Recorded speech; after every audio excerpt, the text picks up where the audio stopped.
take a moment to settle in. Wherever you are, allow yourself to become just a little more present. In this space, there's nothing to do, nowhere to go. Just listen. Let these words wash over you, not as instructions, but as gentle companions guiding you inward. Thoughts are a part of life. They rise and fall, come and go, like the wind brushing through trees or the waves shifting across the surface of the sea. But here's the essential truth: you are not your thoughts. It's easy to forget a thought appears, an image, a sentence, a judgment, and it feels like it is us. We believe it, we become it. If the thought says we failed, we feel like failures. If the thought says we are not enough, we believe we are lacking. Yet these thoughts are not permanent. They are not stable. And most importantly, they are not you. In Buddhist teachings, thoughts are seen as mental formations, just like feelings and perceptions. They are part of the skandhas, the aggregates that make up our human experience. But none of these, not even your thoughts, define who you are at your core. They are temporary events in consciousness. Like clouds in the sky, they move, change, and vanish.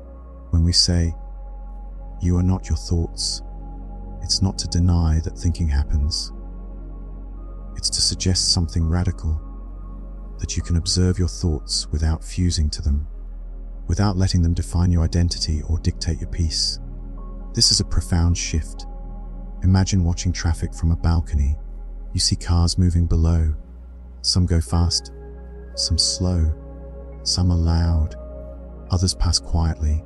You don't have to chase any of them. In the same way, your thoughts are like that traffic. You can watch them come and go from a place of stillness. That place of stillness, it's always been there. Beneath the noise of the mind, beyond the storylines, is a quiet awareness that doesn't need to fix anything. It just sees, it simply knows, it allows. Many people struggle with restless minds, especially when trying to fall asleep. You lie down, ready to rest, but your mind races, replaying moments, worrying about tomorrow, imagining conversations that may never happen.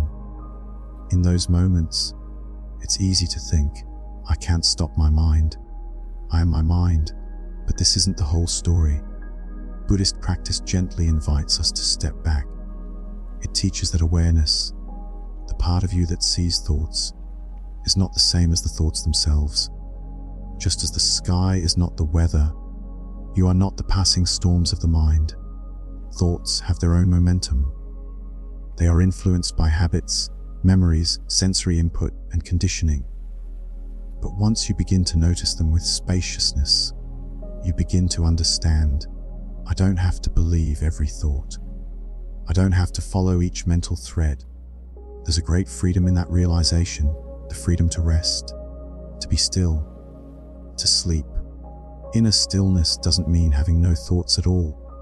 It's about no longer being pushed by them. You may still have mental noise, but it's background. You're not gripping it. You're not resisting it. It's just there like distant music in another room, unimportant, easy to let go. And from this inner stillness, sleep arises naturally, like a soft tide rolling in. When the mind no longer clings, the body remembers what it's meant to do. It unwinds, it lets go. If you've ever watched a cat drift off to sleep in a sunbeam, you've seen this in action. There's no striving, no control, just surrender. In the same way, your body and mind know how to rest, if you allow them space, if you stop chasing or fixing, and instead simply witness. So tonight, or whenever you find yourself tangled in thought, come back to this truth: I am not my thoughts. I am the awareness that holds them. Let that be your anchor. Return to it gently, again and again. Now, take a deep breath in, and as you exhale, feel yourself settling just a little deeper into presence. You are here. That is enough. In Buddhist philosophy, the question of who we really are is approached not with fixed answers, but with deep, compassionate inquiry. One of the central insights offered by the Buddha is the concept of anatta, often translated as non-self. This teaching invites us to look closely without fear at what we take to be me. and mine. At first, this can feel unsettling. We're used to seeing ourselves as the sum of our thoughts, our memories, our roles in life. We say things like, "I am anxious," or "I'm a failure," as though those thoughts fully define us. But in the light of Buddhist wisdom, these statements begin to soften. The self, from this view, is not a fixed entity. It's not a solid, unchanging thing. Rather, it's a process, a constantly shifting flow of mental and physical experiences. Think about how often your thoughts change. One moment you feel hopeful, the next doubtful.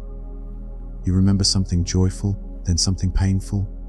You imagine the future, regret the past, worry about the present. All these thoughts swirl and shift moment by moment. But if your sense of self is built entirely on these passing clouds, what remains when the clouds are gone?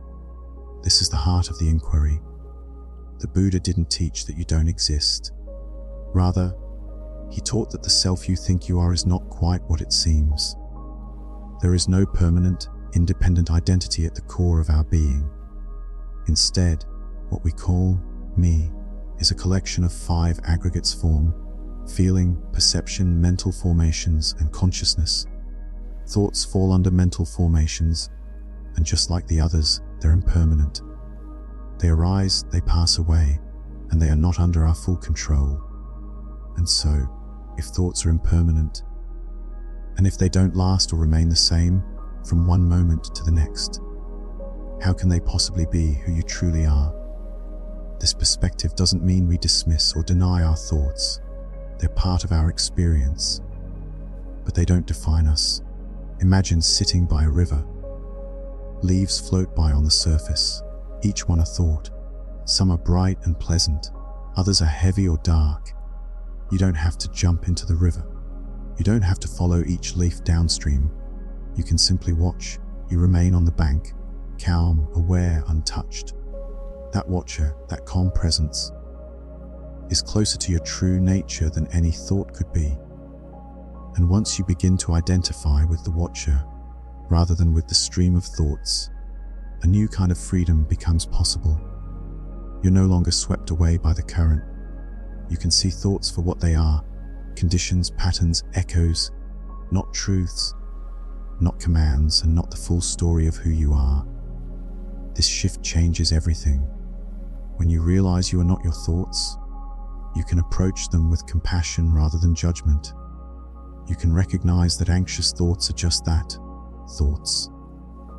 They may arise because of past experiences, because of stress or habit, or simply because the mind is doing what minds do. But they don't have to define your reality. The same goes for thoughts of self-criticism. That inner voice that says you're not good enough or that you've failed. It's just a voice. It's not an authority. You don't have to obey it. You can listen, recognize it, and then let it go, like a breeze moving through an open window. This letting go creates space. Space for inner stillness, space for peace. And in this space, sleep becomes easier. When the mind no longer clings, when it's no longer pulled into every thought, it can settle, naturally, gently, like a feather coming to rest. The goal of Buddhist practice is not to eliminate thought entirely. It's to change our relationship to it, to no longer be bound or bullied by our mental habits, to know that we are the sky and not the weather. Stillness isn't the absence of thought. It's the presence of clarity. It's the quiet confidence that we are not what arises in the mind. We are the space in which it arises. And from that space, deep rest can unfold. Not because we force it, but because we no longer interfere. We trust the natural rhythm of being. We stop trying to fix what was never broken. We come home to ourselves, not as a collection of mental events, but as the steady awareness behind them. So tonight, as you prepare to rest, remember your thoughts may come. They may swirl, echo, repeat, but they are not you. You are not your worries. You are not your to-do list. You are not the voice of doubt or the image of perfection. You are the awareness watching it all. Let yourself sink into that awareness. Let it hold you, and with each breath, allow yourself to release the day. Thoughts may continue, but you no longer follow. You are free. You are still. You are home. Imagine for a moment that you're sitting quietly by a lake. The surface is still, mirroring the sky above. Now and then, a ripple forms, a breeze brushes across, or a leaf drops in. That ripple is like a thought. It moves across the surface, but it never changes the depth beneath. This is the nature of your mind. Inner stillness isn't the absence of movement, but the unshakable depth that remains undisturbed beneath passing activity. And in the Buddhist tradition, this stillness is not something to be added to your life. It's something to uncover. It's already here, beneath the layers of identification, expectation, and mental noise. Stillness is not passive. It's a dynamic, clear presence that allows what is without resistance. You may still have thoughts, emotions, even physical sensations.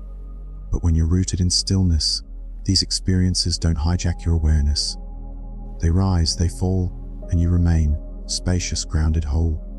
Sleep, too, is a natural expression of inner stillness.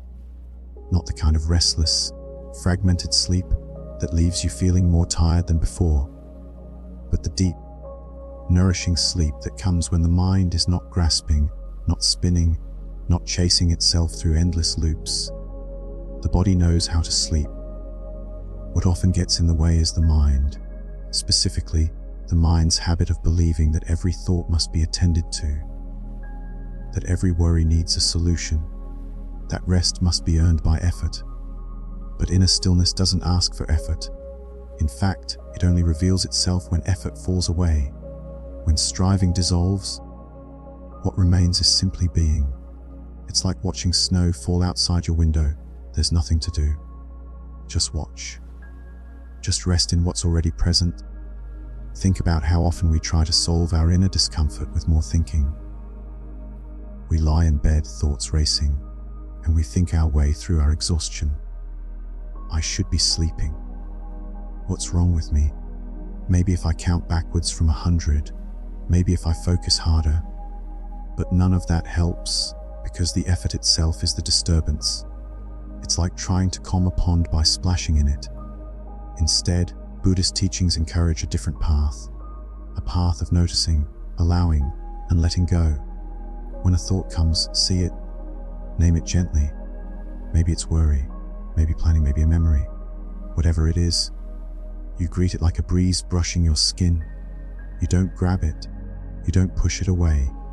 You let it pass. And in that gentle allowing, something deeper becomes available, the quiet clarity that's been here all along. This clarity isn't something foreign. It's as close as your next breath. Each time you return to the breath, not to control it, but to feel it, you're stepping out of the stream of thought and into awareness. You're not trying to force the mind to stop. You're giving it space to soften, to slow, to settle. Picture a snow globe that's been shaken. The flakes swirl chaotically, like thoughts. But if you place the globe down and let it rest, the snow begins to fall, slowly, quietly, and soon the water becomes clear again. You didn't have to push the flakes down. You just stopped shaking. This is the essence of inner stillness. It's the natural calm that arises when you stop trying to manage your experience and instead let it be. And the beautiful thing is, this stillness supports sleep. Deep, true sleep. The kind where you're not tugging yourself awake with mental commentary. Where your nervous system gets to reset. Where dreams fade and spacious silence takes their place. You don't make this happen, you allow it. Sometimes all it takes is a small shift. Instead of thinking, I need to fall asleep, try saying to yourself, it's okay to rest. Even if sleep doesn't come right away, I can still rest. That permission, that softening of pressure, invites the mind to loosen its grip, and in that softening, the body responds. Muscles release, the breath deepens, the mind becomes less urgent. You begin to feel yourself floating between thought and no thought, between effort and ease. A liminal space, a threshold This is where inner stillness meets sleep, and when you touch it, even briefly, it leaves an imprint, like sunlight warming your skin. It reminds you of who you are beneath the noise. Not a tangle of thoughts, not a list of tasks, but awareness itself, spacious, gentle, at peace. So if you find yourself lying awake, let that moment be an invitation. Not a problem to solve, but a doorway to enter. A chance to return not to sleep as an achievement, but to being itself. To this breath, to this moment, to this presence that has never left you. No need to analyze it, no need to grasp. Just rest in what is. And as you rest, remember stillness is not something you achieve. It's something you return to, again and again, until it no longer feels like something you visit, but something you live from. Let yourself feel that now, even if only for a breath or two. The quiet within you, the peace that holds every thought without becoming it. You are not your thoughts. You are the stillness that sees them. The human mind is intricate, an orchestra of sensations, memories, perceptions, and interpretations all working in tandem. In Buddhism, this complexity is acknowledged through a clear framework known as the 5 aggregates or skandhas. Each aggregate contributes to our experience, yet none of them, on their own or in combination, define a permanent self. Let's take a slow, intentional look at this. The first aggregate is form or rupa, the body, the physical structure, the senses through which we perceive the external world. It's the sensation of cool air on your skin, the weight of your head against the pillow, the rhythm of your breathing. It is real and yet constantly changing. Cells renew, sensations rise and fall, pain appears and disappears. Form is never fixed. Then comes feeling or vedana, not emotions in the modern sense, but the tone that accompanies each experience, pleasant, unpleasant, or neutral. It's the subtle tug you feel when something is enjoyable, the recoil when it isn't, and the moments that pass by without strong impression. These feelings color our reactions, yet they too are fleeting. One moment the body feels tense, the next it softens. Pleasantness gives way to neutrality, and neutrality turns into discomfort, often without our noticing. The third aggregate is perception, or samjna. This is the mind's ability to recognize patterns, to label and categorize experience. You hear a sound and think, a dog barking. You see a shape and know it's a tree. Perception helps us function in the world, but it also contributes to illusion. It overlays reality with names, assumptions, and often judgments. A thought appears, and you perceive it as true, simply because it arose in your mind. But perception isn't infallible. It's just another filter. Next is mental formations, sankhara. This includes our thoughts, emotions, intentions, habits, essentially all the conditioned responses that shape our inner life. When you lie awake at night and your mind starts weaving stories about the past, the future, about who you are or what others think of you, that's sankhara in action. These formations are driven by causes. They're not born from nowhere. They arise from past experiences, social conditioning, desires, fears. And yet we often treat them as objective truths, when in fact they are constructed. And finally, there is consciousness, vijnana, the awareness that experiences each of the previous aggregates. It's the knowing faculty, the bare cognition of sights, sounds, thoughts, and feelings. But even consciousness, in the Buddhist view, is not a static observer. It changes from moment to moment, depending on what it contacts. It's not a soul or a core self. It's simply awareness arising with each experience. When you look at these 5 aggregates, you start to see a pattern. Everything that makes up your experience is dynamic, impermanent, and not wholly in your control. This isn't meant to frighten. It's an invitation to loosen your grip. If none of these parts is a fixed self, then there's no need to cling so tightly to the mental images and identities we carry. This understanding has immense power, especially when thoughts are troubling or persistent. When you know a thought is just one part of sankhara, just one conditioned mental formation among many, you can hold it more lightly. You don't have to wrestle with it or believe everything it says. You don't have to fear it. You might think of the mind as a room with 5 windows, each representing an aggregate. Through one, you feel a sensation. Through another, you perceive an image.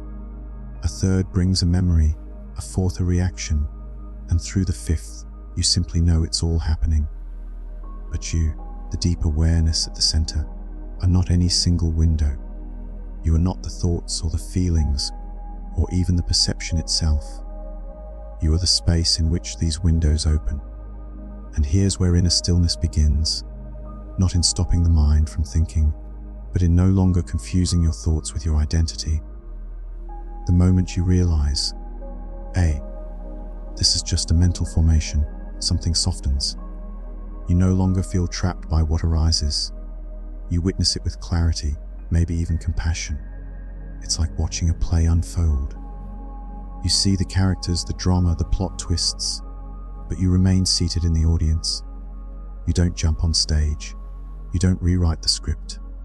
You simply observe, knowing it will end, and another scene will follow. And when sleep seems far away, when your mind feels too loud, too full, too alive, this understanding is a balm. You don't need to shut off the mind. You simply step back and watch it move.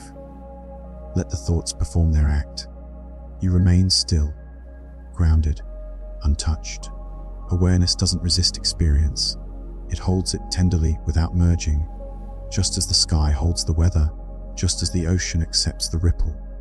This is your natural state, spacious awareness, and the more you rest in it, the less identified you become with the passing formations of mind. Thoughts may still arise, but you're no longer chasing them, no longer claiming them. You are resting as the one who sees. In this resting, the body recognizes safety, the nervous system slows, the breath deepens, the conditions for deep sleep gently begin to take shape, not forced but allowed. So tonight, if your mind begins to stir, remember the 5 aggregates. Remember that a thought is only one thread in a vast tapestry. You don't need to pull at it, just notice, breathe, and return again to the presence beneath it all. You are not your thoughts. You are the awareness in which they come and go, free, wide, and endlessly still. Why do thoughts arise in the first place? Why is it that the moment you try to be still, especially at night, when the world is quiet, your mind seems to do the opposite, becoming even louder? To understand this, it helps to look through the lens of Buddhist insight into how thoughts originate and why they persist. Thoughts don't appear randomly. They emerge from conditions, from causes, from a web of interdependent processes that are always in motion. In Buddhist teaching, this is known as paticca samuppada, or dependent origination. It's the understanding that nothing arises independently. Everything, especially mental activity, comes into being because of something else.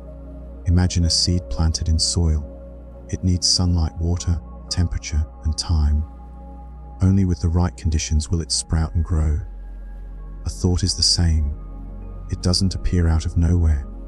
It has roots, sometimes in a recent event, sometimes in long-buried experiences, and often in unconscious habits that have shaped your reactions for years. Let's say you lie down at night and a memory surfaces. It brings with it a tangle of regret, or maybe anticipation. That thought likely didn't just pop up by chance. It might have been triggered by something earlier, an image you saw, a conversation you had, or the simple quiet of the room, which allowed space for your mind to fill in the silence. Buddhism teaches us that the mind, when left untrained, is like a monkey swinging from branch to branch. It leaps from one thought to the next, rarely pausing, rarely resting. Why? Because that's what it has been conditioned to do. Over years, decades, even, it has learned to keep moving, to keep producing, to keep narrating your life with internal commentary. But here's the turning point. When you become aware of the causes behind your thoughts, you begin to loosen their hold. You shift from being caught in the storyline to witnessing the process. For instance, if a worrisome thought arises, maybe about tomorrow, about a decision you have to make, you might gently pause and ask, what is this thought fed by? Perhaps it's fed by uncertainty, by past experiences of failure, by the pressure to succeed. Recognizing this doesn't mean the thought disappears instantly, but it does mean you see it more clearly. You're not lost inside it. You see the roots. Some thoughts are sparked by simple contact, what you see, hear, or feel. The sound of a siren might trigger a memory. The feel of your sheets might remind you of a place or a person. This is part of sense contact, phassa in Pali, the moment where the senses meet the world and the mind begins to interpret. From this contact arises Vedana, the feeling tone, which then leads to perception, mental formation, and eventually more thoughts. It's a chain reaction, happening so quickly that we often miss the beginning. But through mindfulness, you can begin to trace it. You notice the contact, the feeling, and then the arising of thought. And with that awareness, you create a pause, a space. In that space, you are free. You are free to choose not to follow the thought, not to believe it, not to let it hijack your peace. You begin to realize, I don't have to climb aboard every train that passes through my mind. I can let it pass. I can wave it by, like a traveler watching carriages go by on a platform. This is a subtle but powerful shift. You stop asking, why am I thinking so much? And instead start seeing, this is how thoughts arise. This is how they pass. This is how the mind moves. And slowly, gradually, the movement loses its urgency. Some thoughts are sticky because they've been repeated so often. The more a thought recurs, the deeper its pathway becomes in the mind, like a trail through a forest that becomes easier to walk the more it's used. These well-worn mental grooves are conditioned by habit.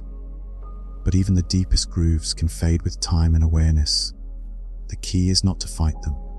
Fighting thoughts only feeds them. Resistance is just another form of engagement. Instead, notice, observe. Let them be without clinging or pushing. Think of watching ripples on a pond. You don't have to chase them. You don't have to still the water with your hands. You simply wait, and the surface becomes calm again, on its own. This calm is not something you create. It's something that arises naturally when conditions allow it. When the causes of agitation are no longer present, stillness emerges. And so, in the quiet of night, when your mind feels active, you can turn your attention not to the content of your thoughts, but to their nature. You can say to yourself, this is a thought. It arose from something. It will pass, just as it came. This is the way of the meditator, the way of the watcher, the way of the one who no longer identifies with every flicker of the mind, but who rests in the spaciousness behind it. You don't need to silence your thoughts to find peace. You only need to stop believing that they are you. You are not the commentary. You are not the reaction.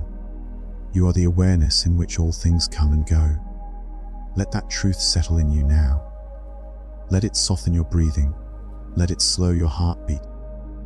Let it prepare you for rest, for the ease of simply being. Thoughts will come. Let them. You don't need to resist them. You only need to remain. You are the sky.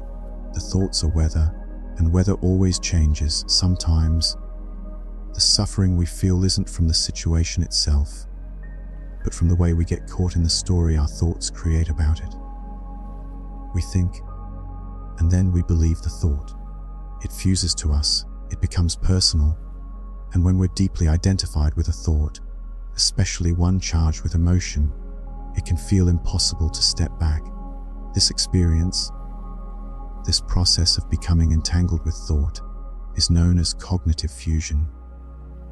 Imagine a time when your mind told you something harsh. Maybe it said you weren't doing enough. Maybe it replayed a mistake again and again, convincing you it defined who you are. In those moments, the thought doesn't just visit, it takes over. You're no longer watching the thought from a place of distance. You are the thought. That's the illusion that fusion creates. Buddhist teachings guide us gently toward a different way of seeing. Instead of fusing with thoughts, we're invited to observe them, to notice their tone, their repetition, their emotional pull, but not to merge with them. This process over time loosens the grip. It allows a little breathing room between the awareness that sees and the thought that arises. Fusion often happens automatically. A thought appears, "I'm not safe," or "I'm a failure," or "this will never get better," and instantly, we feel the weight of it as truth. We react to it.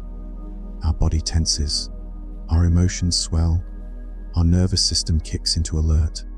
But if we could pause in that moment, just for a second, and say to ourselves, "This is a thought," something shifts. It doesn't erase the thought, but it repositions it. Suddenly, it becomes one event among many, not a command, not a definition, but simply an arising. This shift from fusion to observation is where freedom lives. In Buddhist psychology, clinging to thoughts is seen as a form of attachment. Tanha, craving, grasping, applies not only to material things, but to ideas, beliefs, and especially to identity. When we fuse with self-referential thoughts, "I am anxious," "I am broken," "I am not enough," we're not just having a thought, we're claiming it as me. And from that identification, suffering grows. The Buddha taught that this clinging is the root of dukkha, or suffering, and it applies to both painful and pleasant thoughts. If we grasp at thoughts that make us feel powerful or special, we suffer when those thoughts fade. If we cling to painful ones, we feel their sting long after they've ceased to be relevant. Either way, we're not free. But there is another way, and it begins with mindfulness, the gentle, continuous awareness of what's happening in the moment, without judgment. When mindfulness is steady, thoughts can arise without sweeping us away.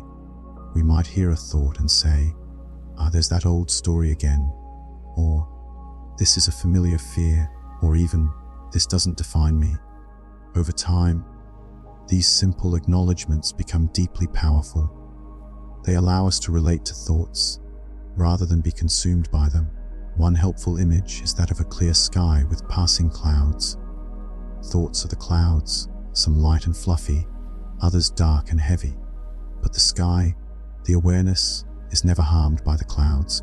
It holds them all, allows them all, and remains untouched. You are that sky. No matter what thoughts appear, they don't stain or diminish your awareness. They only seem overwhelming when you believe they are you. Sometimes, during meditation or in the quiet of night, a thought may come with strong emotion. It might feel like a wave rising, threatening to pull you under. But here's the truth: no wave lasts forever. If you stay still, if you watch with kindness, the wave will rise, crest, and fall. Let your awareness be like a lighthouse, rooted and unmoved, even as the sea churns around it. The Buddha's teachings remind us again and again that liberation doesn't come from controlling every thought, but from seeing through the illusion they cast, from realizing that we don't have to identify with them, that we can experience them fully, even intimately, and yet remain free. This is where the heart softens. This is where the body begins to release. You are no longer at war with your own mind. You're not trying to suppress thought, nor are you obeying it. You're simply noticing, recognizing, letting go. And this letting go doesn't have to be dramatic. It can be as subtle as an exhale, as gentle as turning your face toward the sun.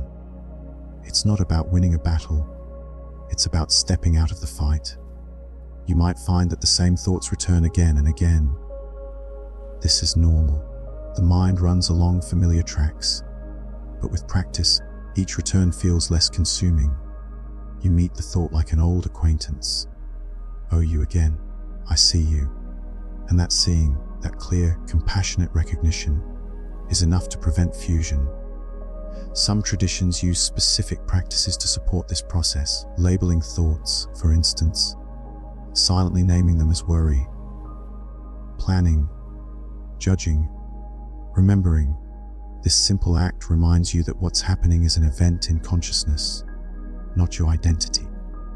Another method is to visualize the thought resting on a leaf, floating down a stream. You watch it appear, move along the current, and drift out of view. You don't chase it.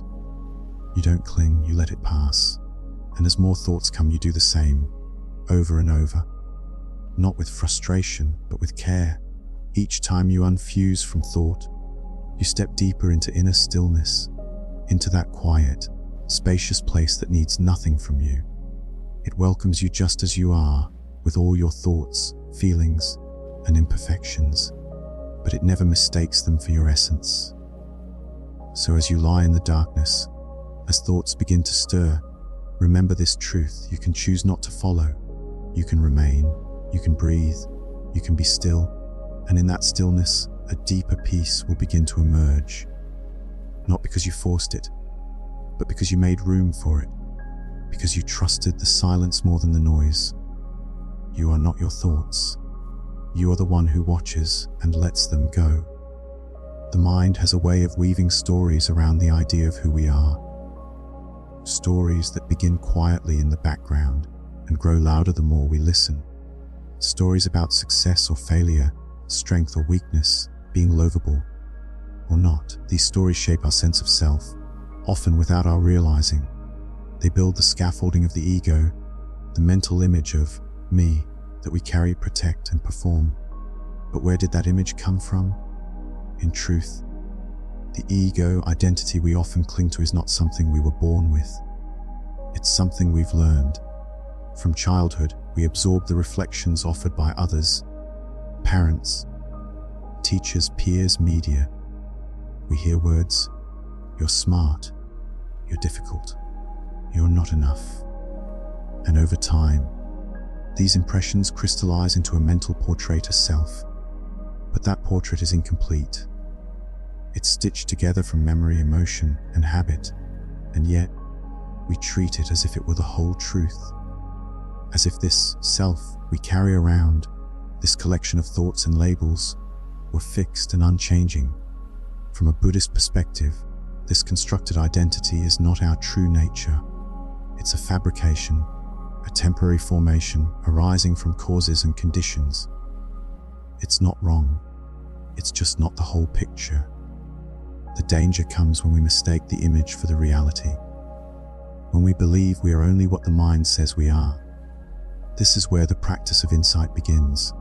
It asks us to turn inward, not to reject the self entirely, but to see it clearly with kindness and curiosity. What happens when we say, "I am anxious"? There's identification. We fuse the feeling with the self. But what if we pause, take a breath, and say instead, "There is anxiety arising"? That slight shift of language reveals a deeper truth. The feeling is present, but it is not who we are. It's a visitor, not the host. The Buddha pointed directly to this in his teachings on anatta, or non-self. He didn't suggest that we are nothing. He suggested that we are not what we think we are, that none of the components we identify with, our body, our thoughts, our emotions, our memories, can stand alone as a permanent, independent self. This is not a philosophical idea to debate. It's a realization that comes through direct experience. When you sit in stillness and watch the mind, you begin to see it unfold. A thought arises, lingers, and disappears. A feeling moves through you. A belief appears, then fades. They all move, none stay, none define you. Imagine standing at the edge of a forest, watching animals pass by, deer, foxes, birds. Each one is unique.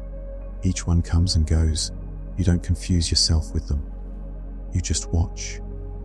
In the same way, thoughts and identities move through the space of your awareness. You can see them, hold them with care, and let them pass without needing to call them me. This doesn't mean you reject yourself. It means you stop clinging. You stop narrowing your vast being into a single role or story. You open to something wider, something freer. When this happens, there's a kind of relief. You don't have to keep defending the image. You don't have to prove anything. You don't have to live up to the mental standard you've been chasing. You can just be with your full, ungraspable, mysterious presence. And that presence is not something you create. It's what's already here, underneath the story. The quiet awareness that notices all experience without getting caught. It doesn't push away pain. It doesn't grasp at joy. It simply sees and allows and holds. This is the gift of disidentification. Not a detachment that is cold or distant, but a clarity that is warm and spacious. And knowing that thoughts about me are just that, thoughts. And knowing that behind those thoughts is a presence that cannot be reduced to labels. It's important to note that the ego isn't something to be destroyed. It has its place. It helps us navigate the world, relate to others, function in daily life. But we don't need to live from it. We don't need to let it run the show. We can hold it gently, like we would a child, loving it, but not confusing it for the whole. And when you rest in this awareness, something changes. You feel less reactive, less defensive, more open, more real. The need to constantly manage your self-image begins to fade. The mind quiets, the heart softens. This softening has a direct effect on how you sleep. When the mind is no longer caught up in proving, comparing, justifying, when it stops spinning stories about who you are or what you need to be, then the body can truly rest. The nervous system downshifts. The breath finds its rhythm. The sleep that follows is deeper, easier, more nourishing. You no longer lie in bed tangled in thoughts like, did I say the right thing today? Or, what if they think less of me? You're not reviewing the highlight reel of your identity. You're simply being, with no mask to maintain, no role to play. This is the rest that Buddhist practice points to, not just physical sleep, but a deep rest from the burden of being someone. A pause from the constant work of holding up the self. And in that pause, you remember, again and again, that you are not your thoughts, not your roles, not even your beliefs about yourself. You're the one who sees, the one who knows, the one who rests in silence. Let yourself sink into that knowing. Let it hold you. Let it carry you into rest, not because you've earned it, not because you've done everything right, but because it is your birthright. You are already whole, already free. Mindfulness is more than just a technique. It's a way of relating to your experience with openness, gentleness, and a kind of reverent attention. When it's fully present, mindfulness becomes a doorway to peace, to understanding, and ultimately to liberation from suffering. In the Buddhist tradition, it's not just about being aware, it's about how you are aware. And in the context of your thoughts, mindfulness invites you to observe the mind without entanglement, without judgment, without trying to fix or change. This means that when a thought arises, you don't rush to label it good or bad. You don't immediately follow its thread or try to push it away. Instead, you meet it like you might meet a cloud drifting across the sky, acknowledging it, noticing its shape, its movement, and then letting it pass without clinging. This is powerful, especially when the mind is busy or restless. At night, when thoughts seem louder, mindfulness doesn't demand silence. It offers presence. It tells you even if the mind is active, you can still be calm. Even if the thought is stormy, the awareness watching it remains steady. In the Satipatthana Sutta, often called the foundation of mindfulness, the Buddha describes a path of observation, noticing the body as the body, feelings as feelings, mind states as mind states, and most relevant here, observing thoughts simply as thoughts, without mistaking them for self or truth. This practice is subtle, but with repetition, it transforms everything. Imagine lying in bed and noticing your mind drifting to something unfinished, a task, a conversation, a regret.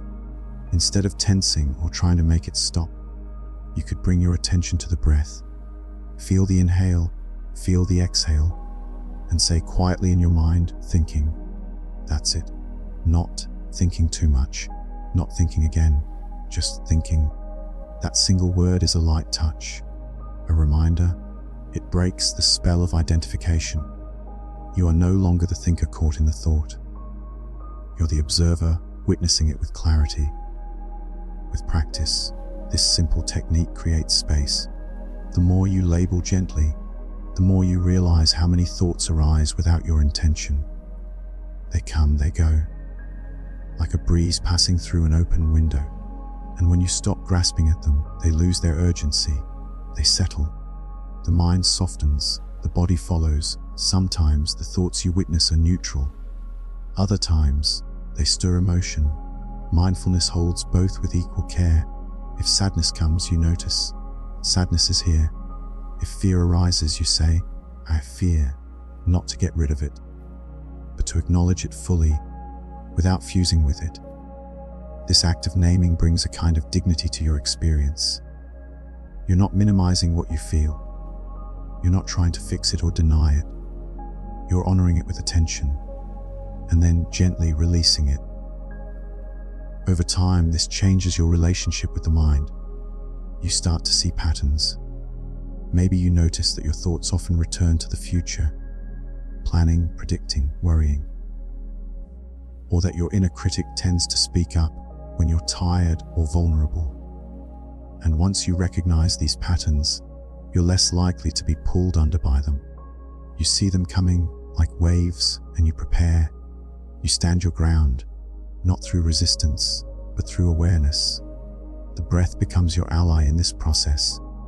Every breath you take is a moment of anchoring, a way to come home to the body, to the present, to what's real and immediate. You can always return to it. The breath is steady. The breath is honest. It doesn't pull you into the past or the future. It's always here. In fact, many teachings suggest using the breath as the primary object of mindfulness, especially when the mind is active. Feel the air entering your nose, the coolness of the inhale, the warmth of the exhale. Notice the rise and fall of the chest or belly. Let your attention rest there. And when the mind drifts, as it will, gently bring it back. Over and over. No frustration, no failure, just return. This is the heart of mindfulness. Not perfect concentration, but continual returning. Again and again, you meet your experience where it is, without needing it to change. And with each return, the mind quiets. Not because you force it, but because you no longer feed it. Thoughts need your engagement to thrive. When you simply observe, without reaction, without commentary, they begin to dissolve. Not all at once, but slowly, like mist lifting in the morning sun. In this way, mindfulness becomes your refuge, not because it eliminates thought, but because it reveals the space around thought, a space where you are free, a space where you can rest. This rest isn't passive, it's deeply alive, awake, kind. And from this still, alert presence, sleep arises more easily. When the mind is no longer wrestling itself, the body finds permission to release. The heart rate slows, muscles unclench, the breath deepens.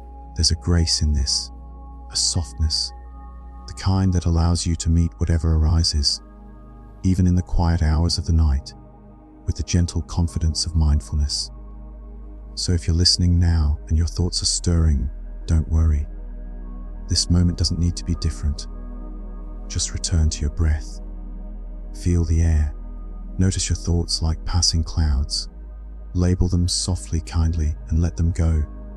Each breath is a new beginning, and with each beginning, a deeper stillness opens, inviting you into rest, into ease, into the peace that was always here. You are not your thoughts. You are the awareness that sees them, accepts them, and gently releases them into the quiet night. The practice of watching thoughts is deceptively simple. At first glance, it may seem passive, just sitting and observing the mind. But when done with care and steadiness, it becomes one of the most transformative tools available to us. It helps us shift from being inside the thought wrapped up in its emotion or logic, to standing beside it, seeing it clearly for what it is, just a passing event in awareness. To watch a thought without reacting is to reclaim space. It's to give yourself a pause between the stimulus and the response. And in that pause, freedom begins. Imagine this moment: you're lying down, the room is dark, and your mind starts to speak. It may say something subtle like, "Did I do enough today?" Or something louder, like, "What if I can't sleep?" The instinct might be to wrestle with the thought, to try and solve it. But instead, you choose to simply notice. You say to yourself, "This is a thought, that's all," and you let it pass. That gentle naming, that act of recognition, is a doorway. It doesn't require effort. It doesn't require you to force anything away. It's a shift in relationship, from identification to observation. Watching thoughts means returning again and again to this position of the observer. It's not about suppressing or denying what arises. You're not trying to become a blank slate. Thoughts will come. The mind is active by nature, but you can choose how you engage. One helpful technique is to imagine thoughts as clouds passing across a vast sky. Some are light and drift quickly. Others are dark and linger. But no matter what form they take, the sky itself remains untouched. It doesn't chase the clouds. It doesn't resist them. It simply allows. You are that sky. Another way to watch thoughts is to imagine sitting beside a river, watching leaves float on the surface. Each leaf carries a thought, some familiar, some surprising. You don't reach in to catch them. You let them flow. One after another, they come and go. This image can be especially soothing at night, when your mind may feel like it's racing. You don't need to slow the current. Just step back and observe. What you'll begin to notice is this: thoughts lose their power when you stop feeding them. A thought that's not reacted to fades more quickly than one you engage. And even persistent thoughts, ones that come back over and over, begin to soften when they're consistently met with awareness instead of reactivity. This practice also helps you recognize patterns. Maybe you notice that certain thoughts arise in response to tiredness or stress. Maybe you see how easily the mind spins stories after a long day. Watching these patterns isn't about judging them. It's about becoming intimate with the workings of your own mind. It's about becoming familiar with what once felt automatic. Over time, a sense of spaciousness begins to grow. You find that even when strong thoughts arise, worries, fears, judgments, they don't overwhelm you in the same way. There's now a buffer, a gentle distance, a choice. And this choice is everything. The choice to pause before believing a thought. The choice to rest in awareness rather than in identification. The choice to remain grounded even when the mind is busy. At night, when you're settling into bed, this can be especially powerful. Instead of bracing against the flood of thoughts or trying to shut them down, you create space around them. You observe, you breathe, you let the mind be the mind, knowing that your presence is deeper than any single thought. It's helpful too, to be tender with yourself. The mind will wander. That's what it does. But each time you return to watching, you're strengthening a muscle. Each return is a moment of clarity, a step toward freedom. If you like, you can accompany this practice with the breath. Let the breath be your anchor. When a thought arises, you notice it. Label it if helpful. Thinking, remembering, planning, and then return to the inhale, the exhale, over and over, like waves arriving at the shore. Eventually, you may notice longer gaps between thoughts. Not forced silence, but a natural quiet that arises when you're no longer clinging to every mental event. This quiet is rich, full, alive. It's not the absence of experience, but the presence of awareness. And from this space, deep rest is possible. Not because you made the mind stop thinking, but because you stopped giving every thought your full attention. You let the volume lower, naturally, gently.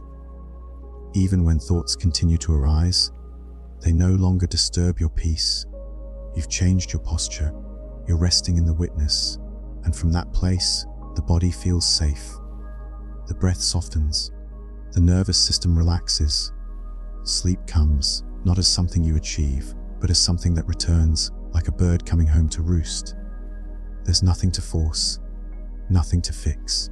Just observe, just breathe. Let the thoughts come, let them go. You are not your thoughts. You are the stillness that sees. One of the most beautiful qualities of awareness is its neutrality. It doesn't take sides. It doesn't push or pull. It simply sees. And from that seeing, a quiet wisdom begins to emerge. A kind of clarity that isn't loud or dramatic, but steady, consistent, and profoundly healing. When you stop identifying with every thought that arises, something remarkable happens. You begin to feel at ease in your own mind. Not because the mind has changed, but because your relationship to it has softened. It's like sitting beside a chattering friend and smiling gently, knowing you don't have to respond to everything they say. You don't have to agree or disagree. You can just be present and allow. This is the essence of non-identification. It doesn't mean you stop having thoughts. It means you stop mistaking them for truth. You recognize them as conditioned, arising from memory, emotion, habit, expectation. They are echoes, not definitions. And when you stop defining yourself by your thoughts, you begin to live from a different place. That place is awareness, still, receptive, spacious. It welcomes everything and clings to nothing. In this space, the mind becomes a visitor, not a master. You no longer feel pulled in every direction. You don't have to fix, manage, or analyze every idea that floats by. You don't have to solve your thoughts like puzzles. You simply notice, you rest, you return. This return becomes a rhythm, a gentle dance between noticing and letting go. You might notice a thought saying, "I should be asleep by now," and instead of resisting, you acknowledge it. Here is a thought of impatience, and then you breathe. You return to the breath, or to the sensation of your body resting. You reconnect with what's real, what's happening right now. This shift from thinking to sensing, from mental content to direct experience, is the path back to stillness, to presence, to the kind of peace that can hold all things without clinging to any of them. And from this peace, something even deeper can arise inside. You start to see the patterns of your mind more clearly. You recognize old habits, familiar voices. You see how certain thoughts come with certain moods, and how believing them only fuels the storm. You realize you don't need to argue with your thoughts. You don't need to believe or disbelieve. You can just watch them pass, like birds flying across a wide open sky. This doesn't mean detachment in a cold sense. It means intimacy without fusion. You are close to your experience, but you are not consumed by it. You are the observer, the one who sees, and in seeing, you are free. And when you live from this freedom, the inner noise loses its grip. It might still speak, but it doesn't carry the same weight. You respond rather than react. You soften rather than brace. And the body, sensing this new relationship, begins to unwind. The breath deepens. The muscles loosen. Sleep becomes less of a goal and more of a natural return. It's important to trust this process, to understand that it's not about achieving perfect silence. It's about building a new relationship with yourself, with your thoughts, with your inner world. This relationship is built on kindness, on patience, on gentle, sustained attention. Every time you notice a thought and don't follow it, you're strengthening this foundation. Every time you return to your breath, to your body, to this moment, you're deepening the roots of awareness. And these roots grow quietly beneath the surface. They don't need to be dramatic. They don't need to prove anything.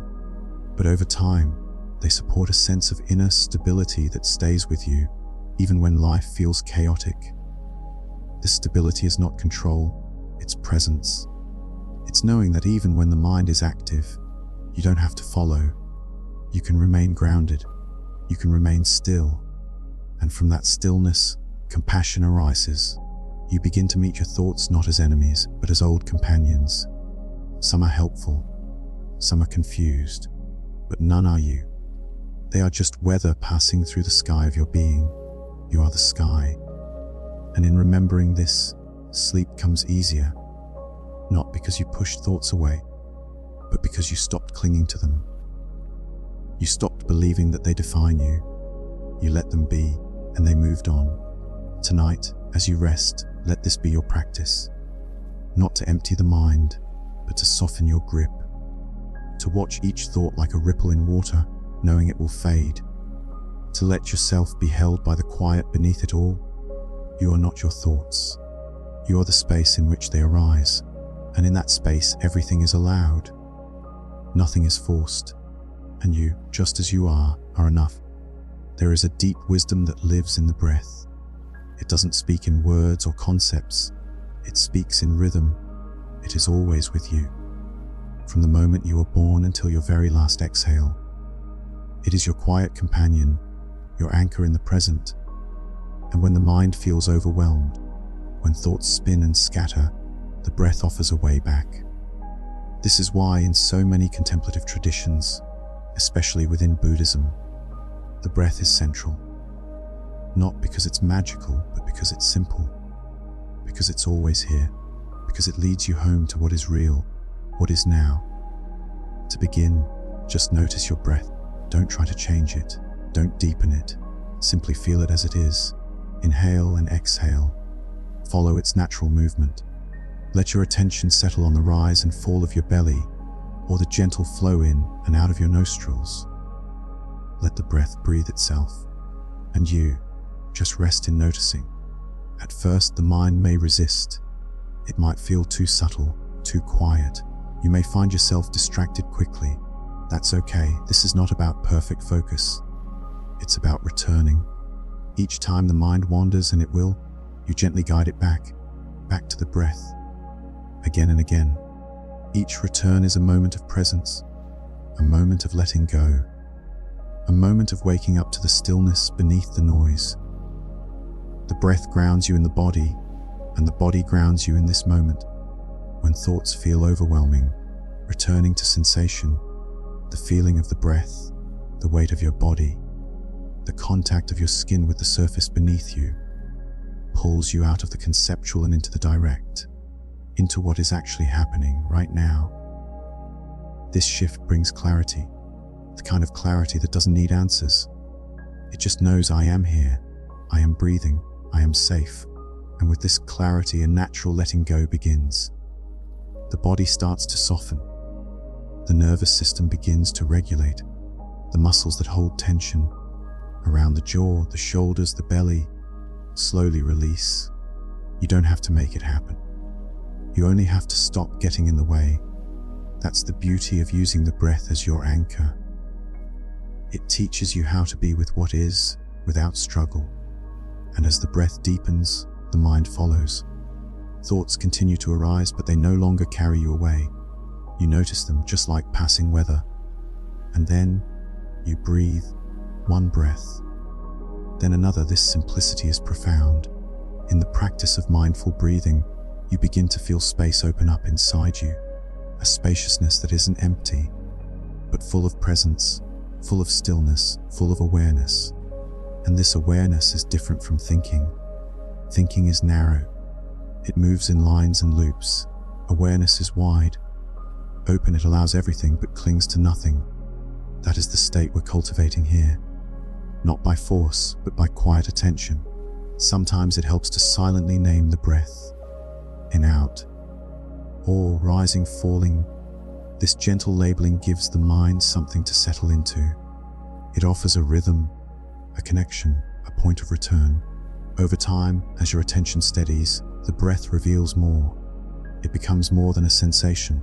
It becomes a refuge, a place where you are not your thoughts, not your roles, not your worries, just a body, just breath, just being. And from this grounded presence, stillness grows.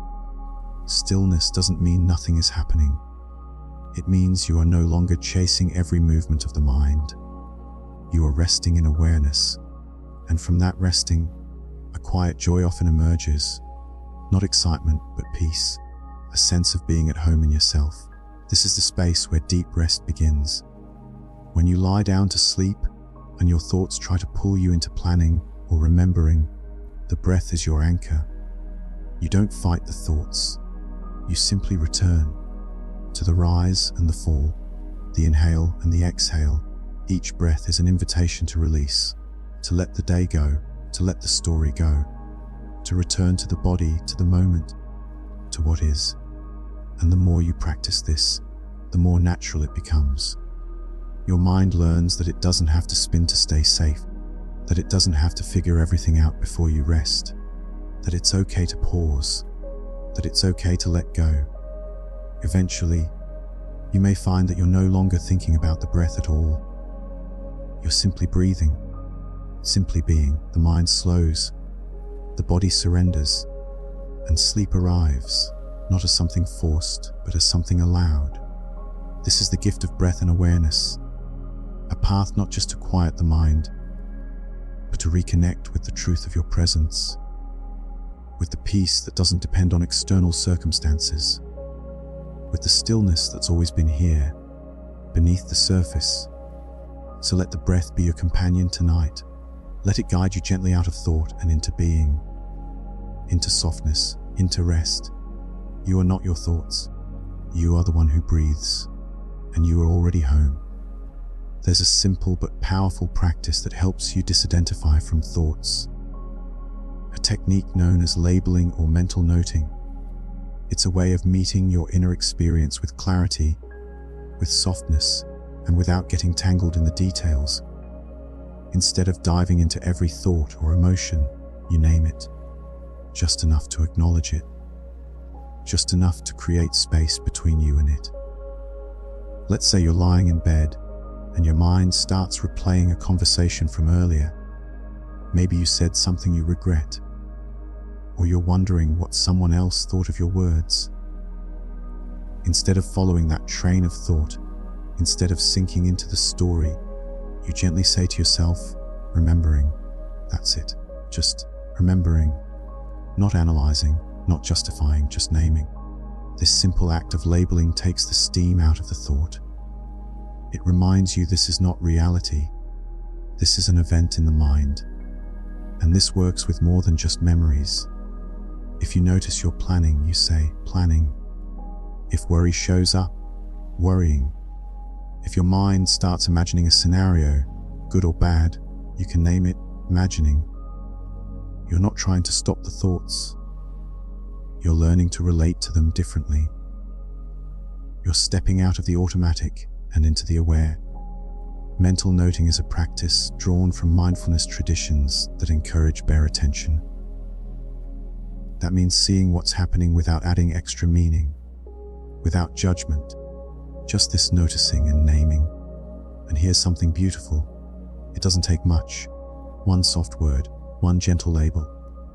That's enough to shift your position from in the thought to with the thought. You become the one who observes. At first, you might feel awkward or unsure. That's okay. Let the practice be imperfect. Let it be simple. The goal isn't to get rid of thoughts. It's to stop getting lost in them. Imagine standing in a field and watching clouds drift overhead. Some are dark, some are light. Some move quickly, some linger. As each one passes, you quietly whisper its name.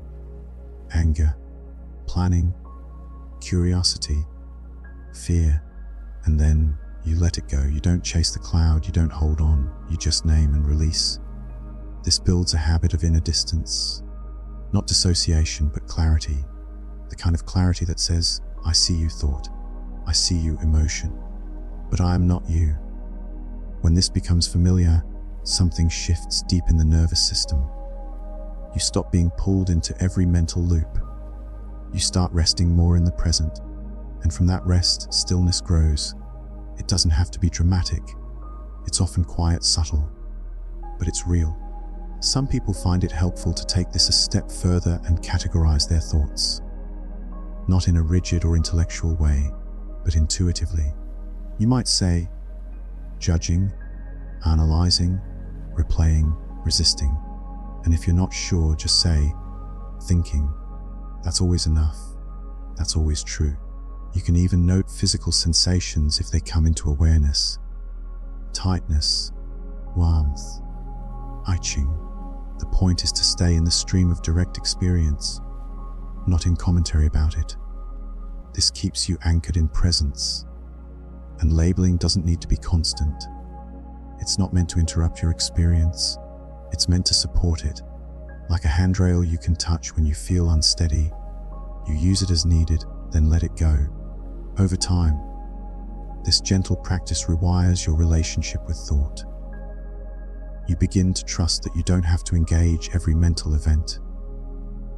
You don't have to believe every story. You can remain as the one who sees, and in that seeing there's peace.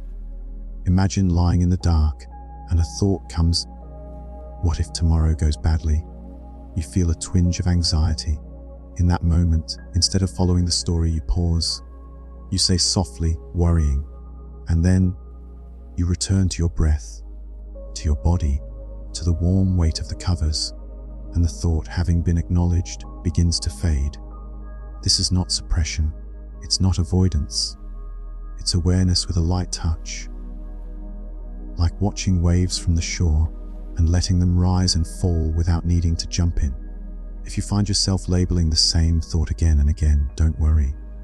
That's normal. Some thoughts are sticky. Some return more often. But each time you note and release, you weaken their hold. You strengthen your presence. You create just a little more room to breathe.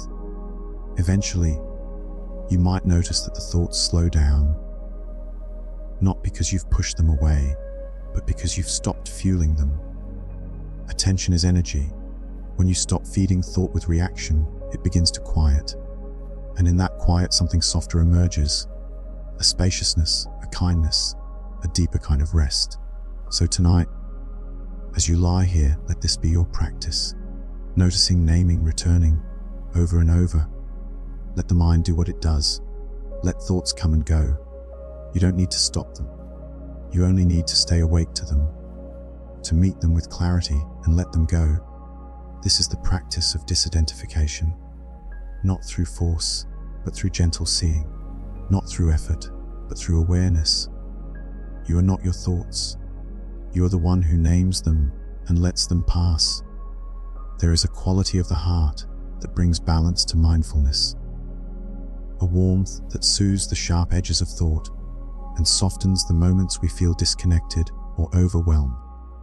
It's called loving kindness, metta in the language of early Buddhist teachings.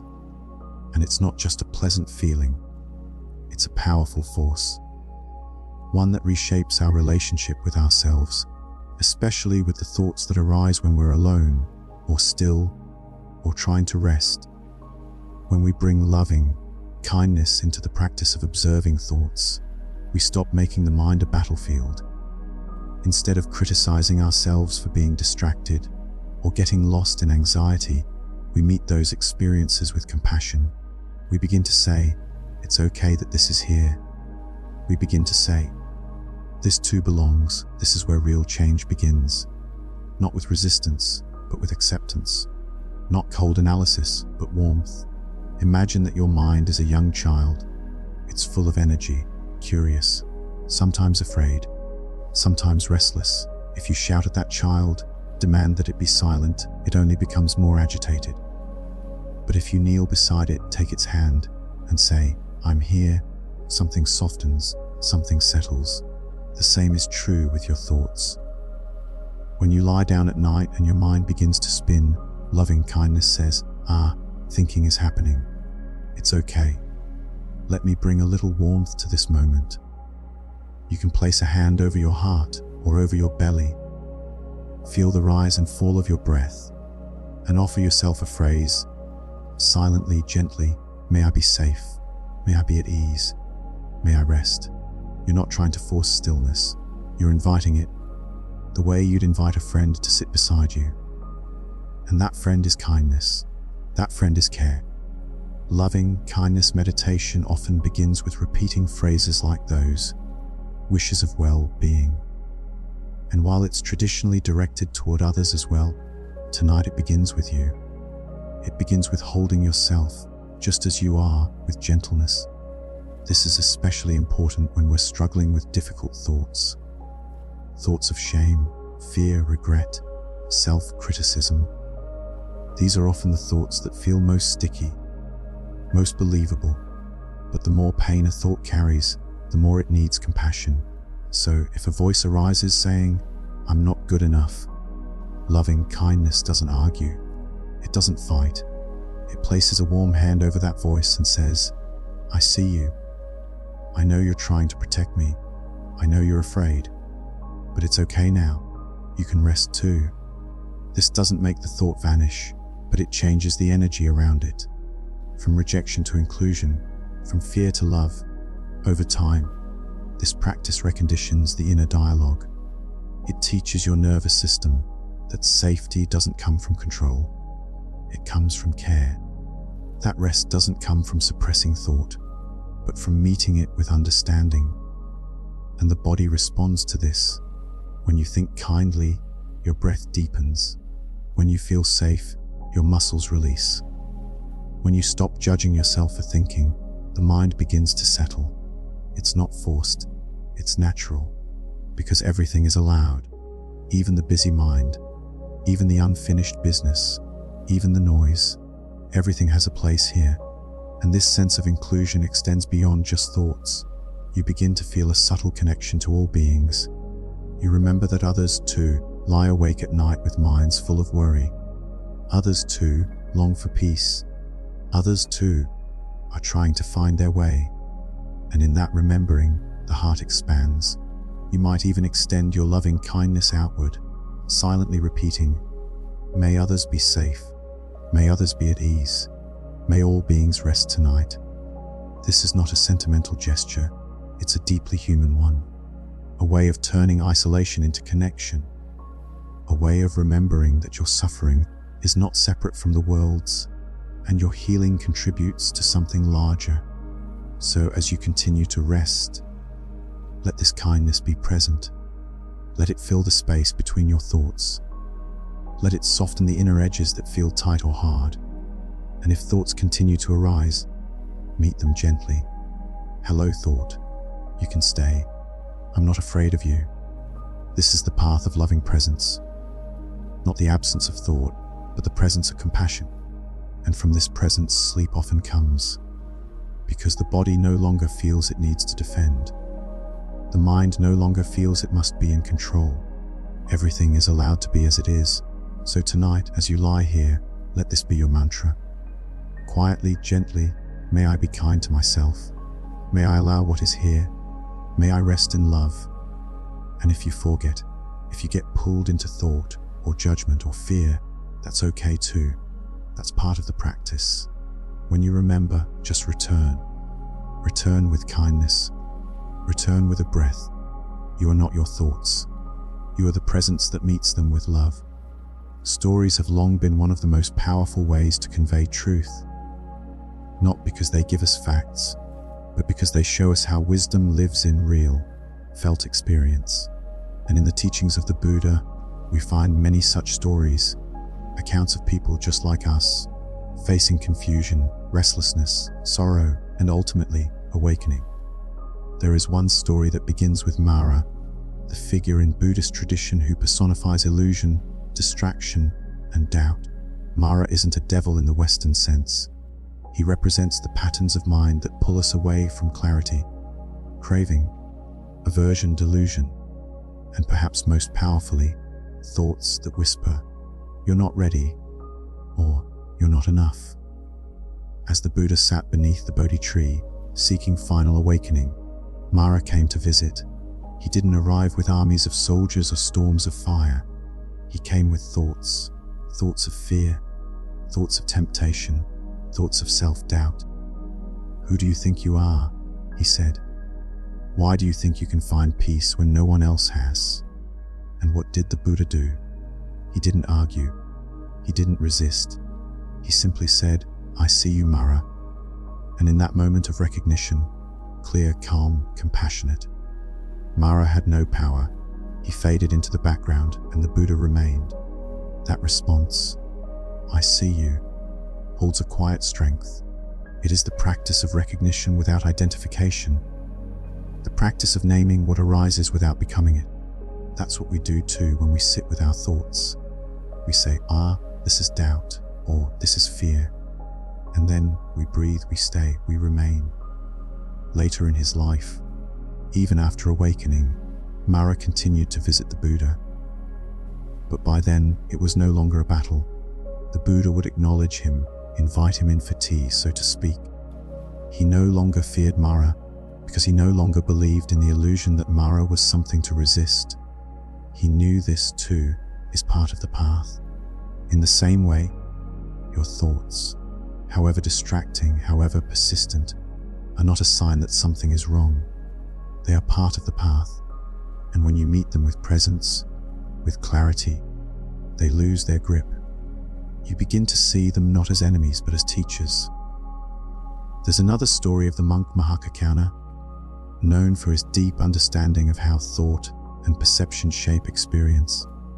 He once explained that it's not the sensory input itself that causes disturbance. It's what the mind does with it.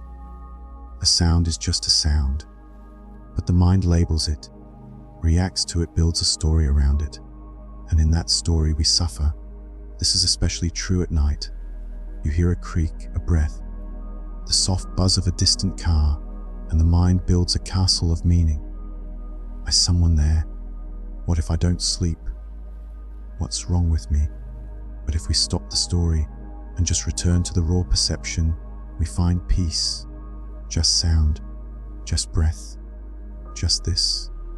We come back to what is, rather than what we think about what is.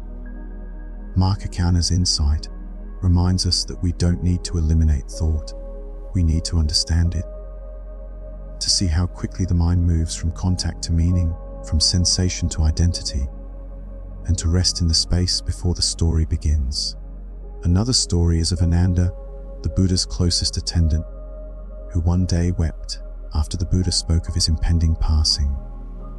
Ananda was flooded with sorrow, not just for his teacher's death, but for the thought of being left behind. But the Buddha gently reminded him, the path is not about clinging to form, not about holding on to what is changing. It's about awakening to what does not change, the awareness behind all things, the stillness that remains even when everything else moves. In your own moments of sadness or anxiety, this story speaks gently to you. It reminds you that thoughts will come, thoughts of loss, of fear, of longing, and that it's okay to feel them. But you don't have to become them. Beneath those thoughts is something that doesn't come or go, something still, something real. Modern practitioners too have stories that echo these ancient ones. A monk once shared how in early retreat his mind was wild. Thoughts would rush in constantly, memories, fantasies, even songs playing on repeat. He tried to fight them at first, tried to push them away, but they only got louder. Then one teacher told him, don't fight. Watch them like you'd watch a puppy run in circles. Smile and return to your breath. That shift, letting go of the war, changed everything. You don't need to fight your thoughts. You just need to stop chasing them. Another meditator described how, after years of practice, a single insight changed her experience, the realization that a thought can appear without her participation, that it could float by like a feather on the wind, and she didn't need to catch it. Just seeing that possibility brought a lightness she hadn't known before.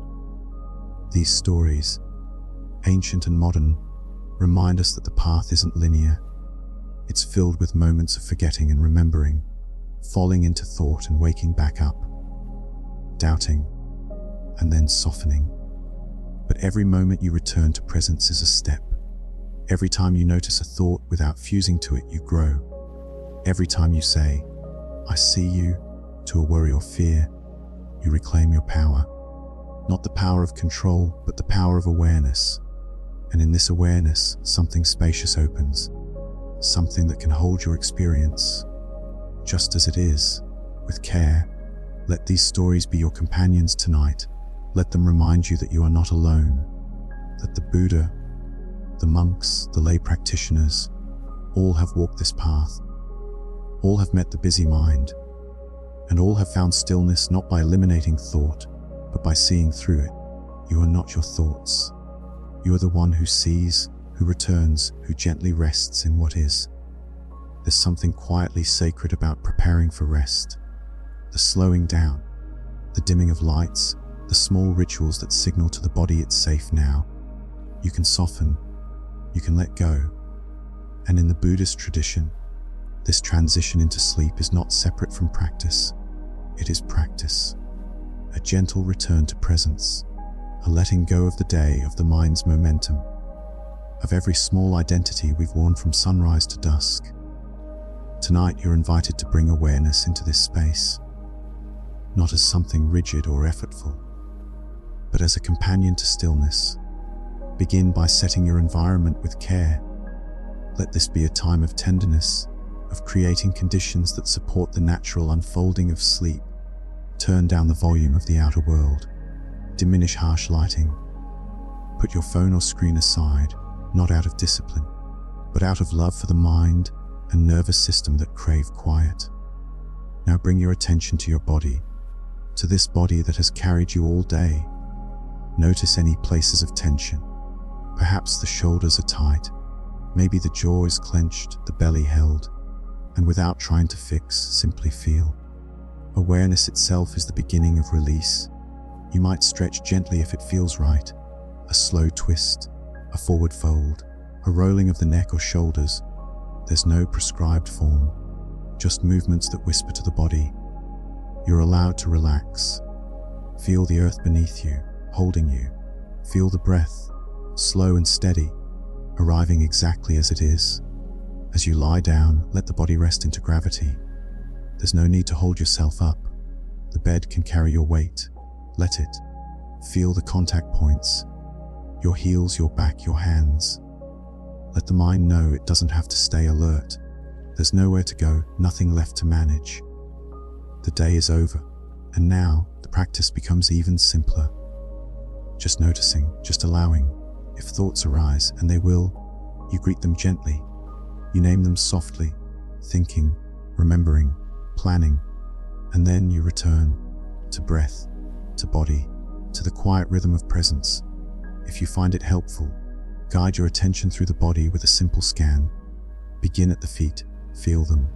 Let them relax, then the ankles, the lower legs, knees, thighs. If any area feels tense, simply rest your attention there for a moment. Breathe into it. Let it be seen. This attention isn't about doing, it's about being with. Move through the hips, the belly, the chest. Notice the heartbeat, the gentle expansion of each breath. Soften the shoulders, relax the arms, the hands, the fingers. Let go through the neck, the jaw, the tongue. Allow the muscles around the eyes to release, the forehead to smooth, the scalp to rest. If the mind drifts, come back to the part of the body you left off on. No judgment, no hurry. This is not a task, it's a return. And it can be done slowly, tenderly. You might notice sensations, emotions, even stories rising to the surface. That's natural. The body holds memory. The mind releases what it no longer needs when we become still. Let these movements pass like wind through open windows. No need to hold, no need to engage. If emotion arises, offer it kindness. This too belongs, this too is welcome. You are not trying to fix or solve, only to allow to witness, to remain. If at any point you feel unsettled, return to the breath. Not as a strategy, but as a homecoming. Each inhale, a softening. Each exhale, a release. You might find yourself beginning to drift. The line between waking and dreaming becoming thin, porous. Let it happen. Let the mind become more spacious. Thoughts may become dreamlike, images floating without form. Let them, no grasping, no holding, just letting go. This is the space where deep rest begins. Not in perfect silence of the mind, but in the heart's willingness to not chase every thought. in the body's invitation to be held, in the awareness that sees all of it and holds it without effort. And if you wake in the night, as many do, return to these same steps, no frustration, no urgency, just noticing, just breath, just body. You are never starting over. You are simply continuing the path of gentleness. This practice of preparing for rest is not separate from your spiritual path. It is the path. It's where the teachings live, not in temples or books, but here, in the quiet, in the breath, in the letting go. Let each night become a retreat. Let each return to the body be an act of love. Let each breath be enough. You are not your thoughts. You are not your restlessness. You are the one who sees, the one who softens, the one who slowly and naturally returns to stillness. As the night deepens and the world grows quiet, there's a doorway into sleep that invites not just rest, but transformation. It's a kind of inner dissolving, a shift from doing into being, from thinking into sensing, from clinging into release. This is the heart of dissolving thought as you fall asleep. Not through effort, not by trying to stop thinking, but by gently allowing thought to slow, to soften, to fade like mist in the morning sun. Let's begin with a simple image. Imagine you are floating, not on water, not in space, but on awareness itself, weightless, spacious, without edges. Thoughts may still be there, but they're drifting further away. They're becoming lighter, less urgent, less sticky. You don't need to hold them. You don't need to follow. You can just float. One way to support this gentle dissolving is to guide the attention gradually inward. You begin with the breath, not analyzing it, not controlling it, just feeling it. The inhale, the exhale, as if the breath were breathing you. With each cycle, there's a sense of deepening, as if you're sinking slowly through layers of awareness, each one quieter than the last. When a thought arises, and it will, you meet it with curiosity, not control. You might say to yourself, a thought, that's it, no judgment, no commentary, just thinking, and then return to the breath, or to the sensation of the body resting, or to the sound of silence. The key is not to push thoughts away. When you push, they push back. Instead, notice them from a distance. Let them move like birds across the sky, some close, some far, some clear, some vague. But none of them need to be caught. None of them need to be solved. And as the body relaxes, so too does the boundary between thought and awareness. You might begin to feel that thoughts are not coming from you, but through you. Like echoes from somewhere else, they don't define you. They don't require your attention. You can simply let them float. There's a subtle shift that can happen here. A shift from being the thinker to being the witness, from being inside the story to watching it unfold without becoming it.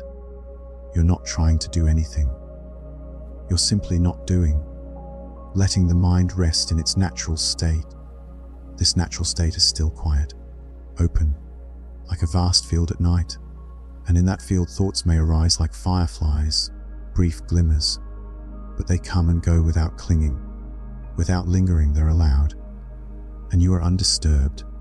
Some people find it helpful to visualize thoughts as bubbles rising to the surface of a still pond. They appear, shimmer for a moment, and then burst, gone without a trace. Or imagine thoughts as wisps of smoke dissolving into air. They don't land, they don't accumulate, they vanish, softly into space. This visualization isn't a trick, it's a shift in attitude. It shows you what's already true, that thoughts are impermanent, that they don't hold you, that you don't have to do anything for them to fade. Just stop feeding them and they dissolve. Even when thoughts seem persistent, when they circle back, when they repeat, it doesn't mean something is wrong. It just means the mind is still releasing, still moving through layers. And your job is not to fix it, but to stay gentle, to stay kind, to rest in awareness. Let that be your mantra tonight. There is nothing to fix. There is only to rest. Say it softly. Say it like a lullaby. You may begin to notice subtle sensations as thought dissolves, tingling warmth, a sense of sinking or floating. Let them be. Let them guide you deeper into stillness, into silence, into the vast open field of being. Sleep doesn't come through effort. It comes through trust, through surrender, through letting the breath and body and mind do what they know how to do, all on their own. So tonight, give yourself that trust. Allow thought to dissolve, not by pushing it away, but by no longer holding on. Let the mind be soft. Let the body be heavy. Let each breath take you one layer deeper. And if you find yourself caught in thought again, that's okay. That's normal. That's human. Just notice. And return, no frustration, no failure, just the rhythm of letting go. Thought dissolves like dew at dawn, like waves fading into the shore, like snow melting on warm skin. You are not your thoughts. You are the stillness into which they disappear. As the edge of wakefulness softens and your awareness grows quieter, you may find yourself approaching a threshold, a space between thinking and sleep, between form and formlessness.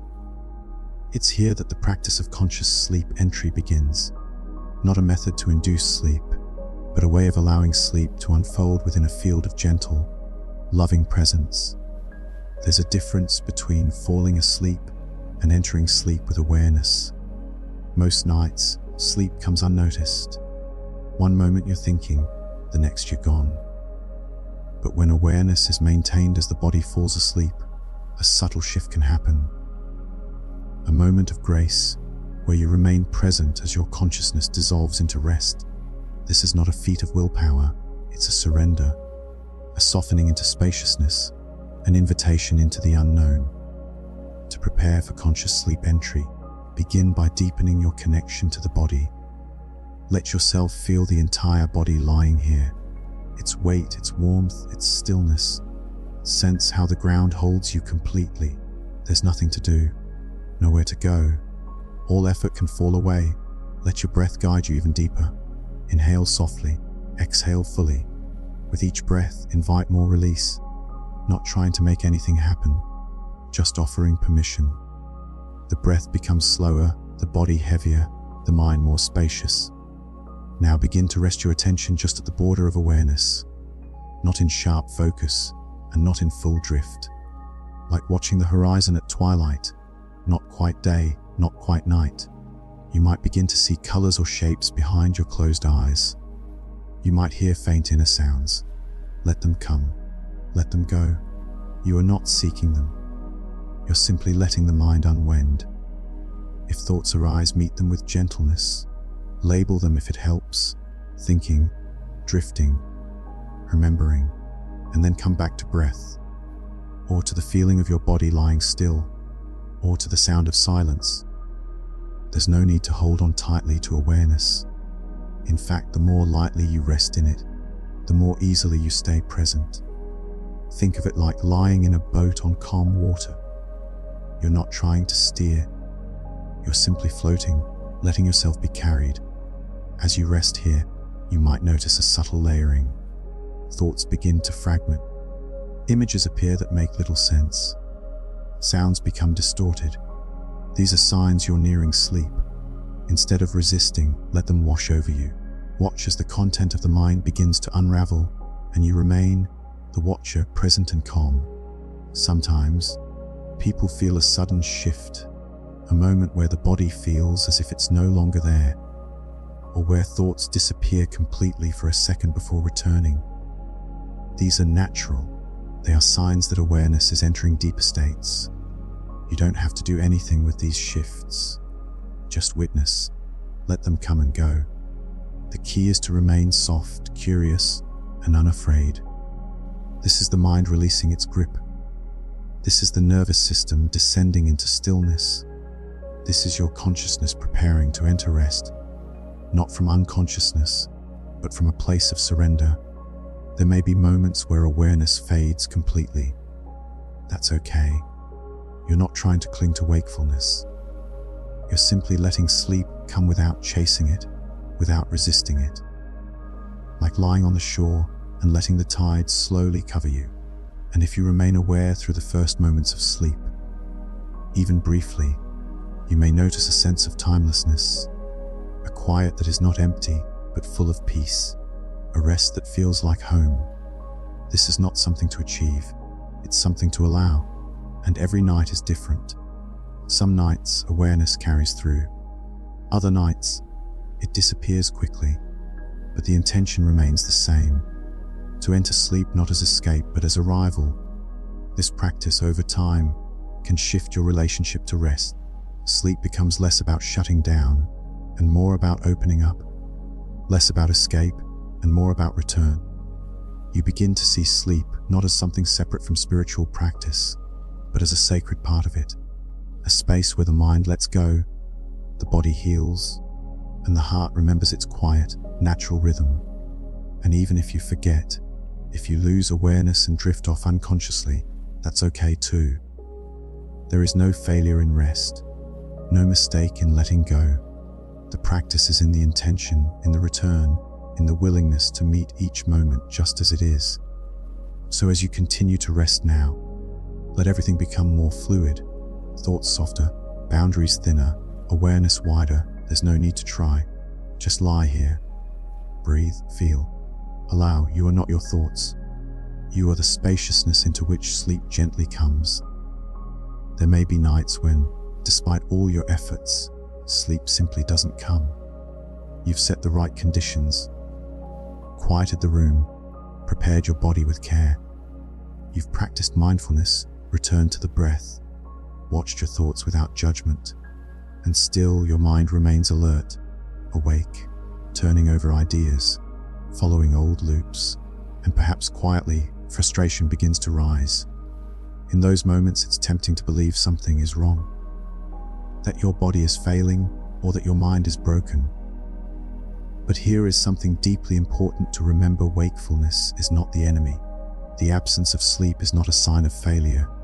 Sometimes the body simply does what it does, and your practice, the invitation to return to stillness, to presence, to gentle witnessing, continues even in wakefulness. So if you find yourself awake, let this be your new approach. Meet the moment as it is, not as you wish it to be, not with resistance, but with kindness, with a soft, open heart. This is the essence of practice, staying with what's real even when it's uncomfortable. Especially then, you can begin by changing your inner posture. Rather than trying to fall asleep, simply let yourself rest. Rest is different than sleep. Rest is not measured by hours or stages or cycles. Rest is the nervous system settling, the muscles softening, the heart finding its slower rhythm. Even if the mind stays alert, the body can still rest, and that rest, over time, nourishes you. Lie still, feel the support beneath you. Let your attention drop into the body again, the weight of your legs, the curve of your spine, the gentle rhythm of your breathing. Let yourself be here. You might say to yourself, even if I don't fall asleep, I can still rest. Or, this moment is enough. Sometimes this act of acceptance alone is what allows sleep to come. Not because you chased it, but because you stopped chasing. If thoughts arise, and they likely will, meet them as you have before. Name them softly. Thinking, judging, planning. You're not fighting the mind. You're watching it. Like waves rising and falling, you can be the shore. And if emotion arises, frustration, impatience, worry, acknowledge it too. This is frustration. This is worry. Give it space. Let it be felt. Don't suppress it, and don't hold on to it. Let it move through you like wind through open curtains. Some nights, wakefulness reveals something deeper. Insights that don't come during the day. A clarity that only silence makes possible. You may find yourself remembering something important, or noticing an emotion that's been waiting for your attention. This too can be part of the practice. Not analysis, not solving, just witnessing what appears when you become still enough to truly listen. If you feel drawn to sit up for a few minutes, you can. Sit quietly, eyes closed or gently open, and breathe. Let the room be your teacher. Let the darkness speak in its own way. You don't need to find meaning. You only need to remain present. Then, when you feel ready, lie down again. Not to try, not to force, just to continue resting. You might repeat a phrase with the breath, something like, breathing in, I calm my body. Breathing out, I let go. Or simply, here now, here now. This repetition is not to lull you into sleep, but to soothe the mind, to give it something gentle to return to. And if sleep still doesn't come, know that awareness itself is valuable. Every moment you remain present, even in wakefulness, cultivates the inner space where peace can grow. You are practicing, you are resting, you are enough. Remember, sleep cannot be controlled, it cannot be commanded, but rest is always available, peace is always possible, and presence is always here. This night may not go the way you expected, but that doesn't mean it's wasted. The quiet has its own gift. The stillness has its own kind of nourishment. Let that be enough. You are not your thoughts. You are not your sleep. You are the presence that watches both and remains. There will be times, even with the best of intentions and the most peaceful surroundings, when the mind continues its chatter and the body refuses to follow the rhythm of sleep. You may lie awake, eyes closed, thoughts looping. And in these moments, one of the most powerful shifts you can make is from striving to allowing, from trying to fall asleep, to simply being with what is. This is the practice of acceptance, not resignation, not giving up, but meeting the moment without resistance. It begins with a soft internal whisper. This too is part of the path, so you're awake. That's okay. What does wakefulness feel like in this moment? Can you notice the sensation of the covers against your skin? Can you feel the rhythm of your breath moving in and out of your body? Can you hear the subtle sounds of the night? The hum of air, the creak of the walls, maybe even your own heartbeat. Let these be your anchor points, not as distractions, but as gateways into presence. Even without sleep, you can rest into the fabric of now. There's nothing to fix, nothing to force. You are here and that is enough. Bring your attention to the breath again. Let it be soft, like a feather rising and falling on the ocean's surface. You're not directing it. You're simply watching it come and go. Each breath arrives with its own rhythm. Each exhale carries the invitation to release a little more. If frustration begins to stir, name it gently. Frustration is here. Not I am frustrated, just frustration is present. That small shift in language matters. It reminds you that emotions, like thoughts or events in awareness, temporary, not who you are. And if the mind begins planning, remembering, judging, notice that too. These are familiar patterns. The mind thinks that by solving, by doing, by anticipating, it's keeping you safe. It doesn't realize that now, in this moment, you don't need protection. You need peace. You can say to your mind, thank you. I know you're trying to help, but you can rest now. You've done enough. Sometimes the mind just needs to be acknowledged to let go. As you settle back into stillness, consider this: even in wakefulness, there is healing. Even without sleep, presence is restorative. You are allowing the nervous system to unwind. You are releasing the tight grip of the day. You are remembering how to rest without striving. You may wish to place a hand over your heart or on your belly. Let that touch be a gesture of comfort, a reminder that you're held, that you are safe even in silence, even in waiting. And if you feel tension anywhere, in the jaw, the shoulders, the belly, see if you can breathe into those places, not to force them to relax, but to meet them with attention. Often, tension melts when it's seen, when it's not judged, when it's allowed. This moment, right now, is not separate from your practice. It is your practice. The invitation isn't to escape wakefulness. It's to be fully present in it. To sit at the edge of sleep without falling into frustration or fear. If sleep comes, beautiful. Let it take you gently. If it doesn't, stay with the breath, stay with the body, Stay with kindness.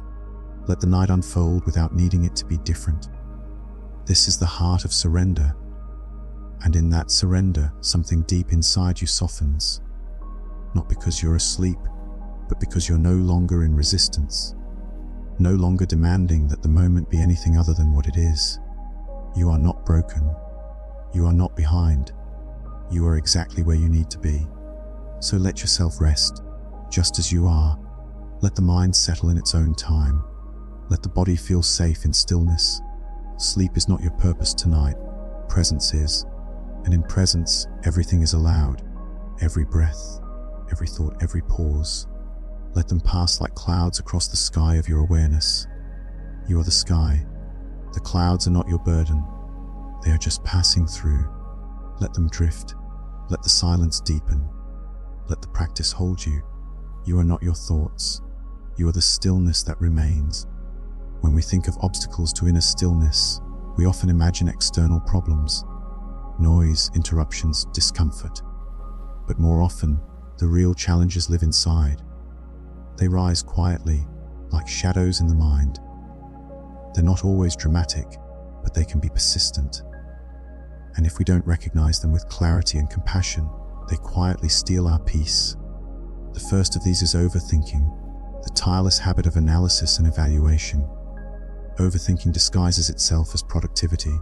It says, if I just think a little more, I'll feel better. I'll solve it. But in reality, the more we think, the more tangled we often become. Especially at night, the mind clings to ideas like threads that never quite weave into rest. To meet overthinking, the invitation is not to think less, but to shift your attention out of the conceptual mind and into direct experience. Back to the body, back to the breath, to the feeling of fabric on your skin, the subtle hum of your heartbeat. These are not ideas, they are living moments. You can say gently, thinking is happening, and return. It's not failure to notice the mind's activity, it's awareness itself. Each time you notice, you break the trance of over-identification.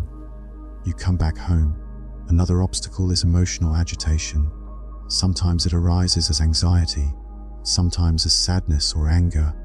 Sometimes it's a nameless restlessness that vibrates beneath the surface.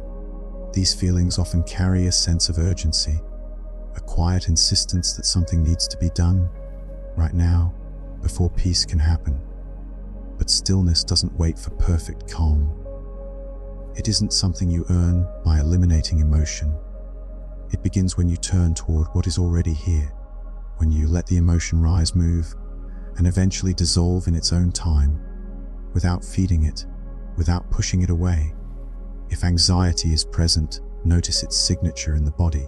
Is there tightness in the chest, fluttering in the belly, shallow breath? Don't analyze it, just feel. Breathe into it. Let the breath soften what it touches. Let the awareness hold what feels unsteady. Agitation often stems from unprocessed energy. When it's seen, felt, and allowed, even gently, it starts to settle. Not because you've controlled it, but because you've given it space. Then there is doubt. Doubt about the practice. Doubt about yourself. Doubt that stillness is even possible. It creeps in quietly, often unspoken. Maybe I'm not doing this right. Maybe I'm not built for calm. Maybe this only works for other people. But here's what's true. Doubt is not a sign of failure. It is part of the path. Even the Buddha himself was visited by doubt. What matters is how we meet it. You can greet doubt as you would a guest. Hello, doubt. I see you. And then breathe, return to your anchor. Let the breath speak louder than the thought. Stillness doesn't come from convincing the mind. It comes from resting in awareness beneath the mind. And sometimes there's fear. Not fear of something outside, but fear of silence itself. Fear of what might come up when things get quiet. Memories, feelings, emptiness. This fear is tender, it makes us reach for distraction, noise, anything but stillness. But stillness is not emptiness, it's fullness. It's the place where you meet yourself, gently, kindly, without armor. And yes, that can be uncomfortable at first, but discomfort is not danger. What arises in silence is not here to harm you. It's here to be seen, to be met, to be held. You are strong enough for stillness. You are ready, even if it feels like you're not. Finally, one of the most subtle obstacles is striving. The effort to achieve a certain state, to get it right, to force peace, to try to relax. But striving and stillness don't speak the same language. Stillness cannot be taken, it can only be allowed. So if you notice yourself trying to let go, trying to calm down, trying to fall asleep, pause, take a slow breath, and whisper to yourself, there's nothing to do, just be. That whisper changes everything. It's like a hand placed gently on your shoulder, a reminder that the very peace you're chasing is already here, underneath the effort, behind the tension. It's not something you create, it's something you remember. So let this be your new approach to obstacles, not to conquer them, but to turn toward them, not to fix them, but to witness them, to breathe with them, to meet them like clouds passing through the vast sky of awareness. You don't have to be perfect. You don't have to be still all the time. You just have to be present, again and again, especially in the face of resistance. Stillness is not the absence of difficulty. It is the presence that holds difficulty with compassion. You are not your distractions. You are not your doubts. You are the space in which they rise and fall, like waves on a boundless ocean. And no matter how loud they seem, that ocean is always still, just beneath the surface. Sometimes, the most profound shift happens not in what we do, but in how we relate to what we experience. And nowhere is this more evident than in our relationship with thought. To cultivate deep inner stillness and rest, we must move beyond resisting thought or trying to stop it, and instead begin to gently reframe it. Thoughts themselves are not the problem. They arise naturally, like clouds forming in the sky. What causes restlessness is not the appearance of thought, but our identification with it. We believe every thought is important, urgent, personal, true, and in that belief, we become entangled. We chase, we worry, we replay, we analyze. We lose ourselves in the content. But what if you began to see thoughts not as commands, but as suggestions? Not as facts, but as passing patterns. Not as your identity, but as temporary weather. This simple shift, this reframing, transforms your inner world. You can begin with a phrase, "This is just a thought." Repeat it softly when a persistent worry arises. Just a thought, not a prophecy, not a truth, just a pattern of the mind, a ripple on the surface of awareness. This phrase doesn't dismiss the thought. It doesn't push it away. It places it in context.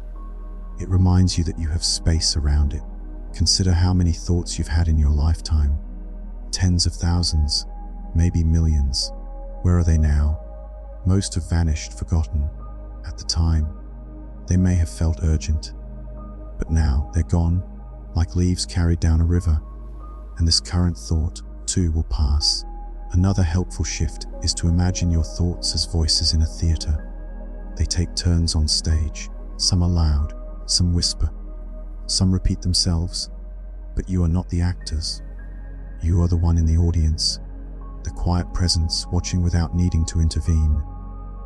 When a thought arises, you can say, the critic is speaking, or the planner has returned. Give the voice a name, not to mock it, but to recognize it. And then return your attention to the breath, or the weight of your body, or the silence between sounds. Each time you do this, you create space, not by force, but by non-identification. You can also play gently with the tone of thoughts. Notice how some arrive with urgency. You have to fix this now. Why did you say that? What if you can't sleep? Try repeating the thought back to yourself, but this time in a calm, soothing tone, as if it were being spoken by a kind, sleepy friend. This playful shift takes the edge off. It reminds the nervous system that you are not in danger. That thought is just sound in the mind. It's not reality. Some people find it helpful to visualize thoughts floating in bubbles. When a thought appears, imagine placing it inside a bubble and watching it drift away. Slowly, weightlessly, no clinging, no rush. Others imagine thoughts written on sand, gently erased by a wave. These are not just visualizations. They're ways of retraining attention. They offer the mind a new rhythm, one that leads not into entanglement, but into release. When thoughts are especially sticky, when they feel emotional or deeply personal, it can help to place a hand on the body, perhaps over the heart or on the belly. A simple, grounding gesture. You might say to yourself, "This is hard right now," or "This thought feels strong, but I don't need to follow it." That touch reminds the body of safety, of care, of presence. Over time, you'll notice something subtle begin to shift. The mind may still produce thoughts, but they pass more easily. They lose their grip. You may even find long stretches of stillness between them, not because you forced silence, but because you stopped fueling the noise. This reframing also transforms how you view yourself. Instead of being someone with a busy mind, you become someone who watches thoughts, someone who knows how to return, someone who no longer confuses thinking with being. And this is where deep peace lives, not in controlling the mind, but in no longer being controlled by it. So when thoughts arise tonight, as they surely will, meet them with kindness, name them, reframe them, let them pass. They are not your enemy, they are not you. You are the stillness they arise in. You are the awareness they pass through. You are the quiet space that remains. In the stillness of night, when the distractions of the world fade into shadow, a deeper inquiry can gently arise. What is this awareness that watches the mind? Who or what is it that sees the thoughts, the emotions, the sensations? If I am not my thoughts, then what am I? This question is not meant to be answered intellectually, but to be felt, to be lived. In Buddhism, the idea that you are not your thoughts points not to nothingness, but to something much more vast. It points to the unchanging presence that remains when everything else falls away, the space in which all experience appears and disappears, the quiet witness, the knowing, the being. As you lie here soft and at ease, allow yourself to sense that space. Close your eyes and turn your attention inward, not toward thoughts, but toward the one who sees, the one who knows thinking is happening. Even as thoughts move and shift, awareness remains. You are not the contents of the mind. You are the container. You are the space in which thoughts arise, linger, and dissolve. That space is not affected by what moves through it. It holds joy and sorrow, clarity and confusion. Take a slow breath. As you exhale, feel yourself resting more deeply into that awareness. Not to find answers, but to relax into presence. Now consider this. Thoughts appear, but you do not create them on command. Try to predict your next thought, you can't. It just arises, spontaneously, and yet you are aware of it. That awareness was there before the thought, during the thought, and after it faded. This is the nature of awareness, ever present, untouched, unchanging. Imagine a sky that watches every weather pattern pass. Sunlight, storm, wind, clouds, stars all appear and vanish, but the sky remains, wide open, unmoved. That sky is you. The thoughts are just weather. You might begin to notice that the more you rest in this awareness, the less personal the mind feels. A thought arises, and it's just a thought. Not my thought, just thought. A feeling appears, and it's simply a sensation, not my fear, just fear. See, known aloud. This perspective doesn't disconnect you from life. It deepens your presence in it. It gives you space to respond rather than react, to meet experience with compassion, not identification. And in that space, suffering softens, because suffering is often born not from the experience itself, but from the story around it, the belief that it defines you, that it owns you. But when you remember you are awareness, not the story, peace becomes possible. This is not about detaching or becoming passive. It's about seeing clearly. It's about waking up to the truth that you are more than the stream of thought. You are the stillness beneath it. Let's return now to the breath. Let it be a gentle rhythm that connects you back to this awareness. Each inhale arising in presence, each exhale dissolving into space. Thoughts may pass like ripples on a pond. Feelings may stir like wind in the trees. Let them. Don't chase, don't cling, don't resist. Just rest. Even when the mind is busy, awareness is not. It remains open, spacious, free. You can return to it any time, not by effort, but by remembering. Here I am, watching, not caught. Try this now, whisper inwardly. I am aware. And then listen, not with your ears, but with your whole being. What hears that whisper, what knows that you are aware, it's subtle, it's quiet, but it's always there. Even in your deepest sleep, that awareness holds you. Even in your most restless moment, it does not judge. And when you awaken in the night, and thoughts rush in to fill the dark, this awareness remains untouched. The thoughts may swirl, but the space is still. Stillness doesn't mean absence of thought. It means not being caught in it. It means remembering the sky when the weather feels overwhelming. You are not your thoughts. You are not your memories. You are not your roles, your history, your expectations. You are the awareness in which they all appear. You are the space between each breath, the silence beneath each word, the stillness beneath the mind. Rest there. Return there. That is home. There's a gentle power in coming home to the body. In Buddhist traditions, the body is not just flesh and bone. It is a gateway, a temple, a place where awareness can land, soften and open. When the mind spins, when thoughts tangle, the body offers something different: immediacy, truth, a ground beneath the noise. So as you settle in now, bring your attention inward, slowly, kindly, without pressure. Begin at the top of the head. Feel any subtle tingling or warmth there. You're not imagining sensation, you're noticing it, direct and filtered. Let your awareness move gently down the forehead, the space around the eyes. Soften, let go. If you sense any tension, meet it not with force, but with compassion. You don't need to fix it, just see it. Presence alone begins the release. Now the cheeks, the jaw, is it clenched tight? Breathe into it. Let the exhale carry softness. The tongue can rest on the roof of the mouth. Let the mouth fall slightly open if it wants to. Down into the neck, the throat. Feel the vulnerability there, not as weakness, but as openness. This is the center of expression, of voice, of honesty. Let it rest. Let it be free. Bring your attention into the shoulders now, a place so many of us carry what we don't even realize. Burdens, obligations, unspoken emotion.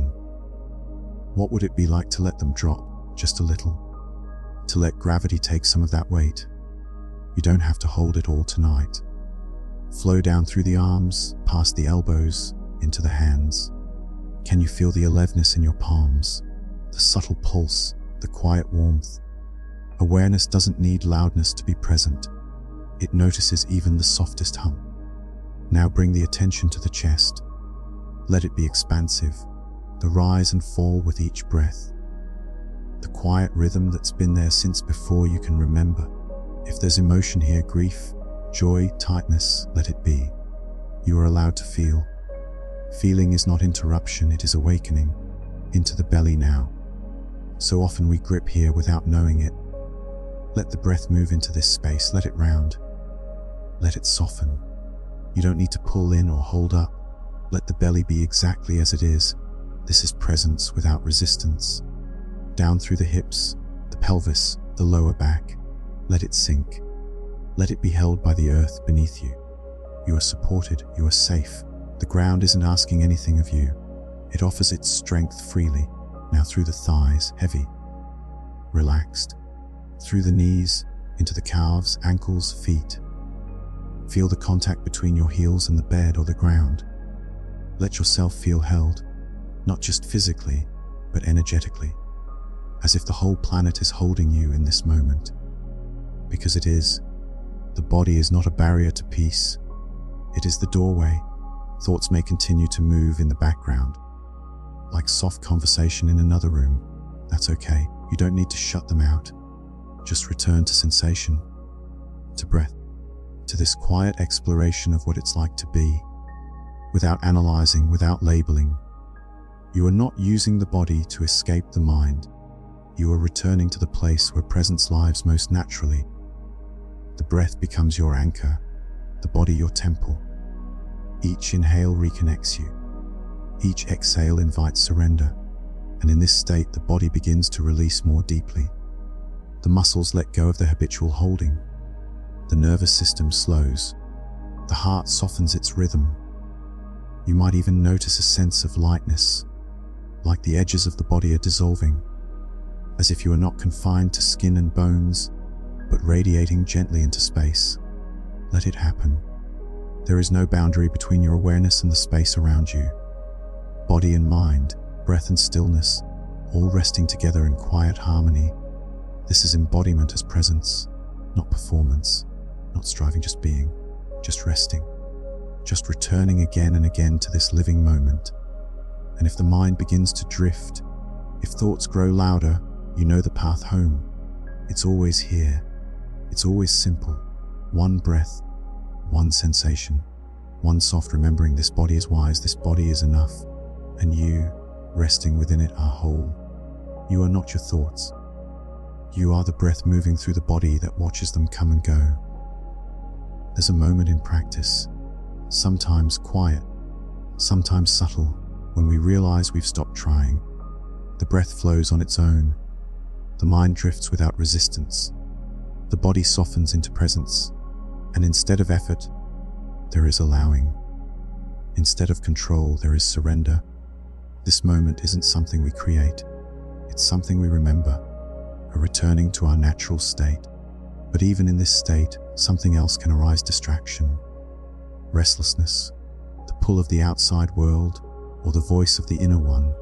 And here again, the practice invites us not to resist distraction, but to meet it, gently, repeatedly, without judgment. Distraction is not a mistake. It is part of the path. It offers us a chance to return, over and over.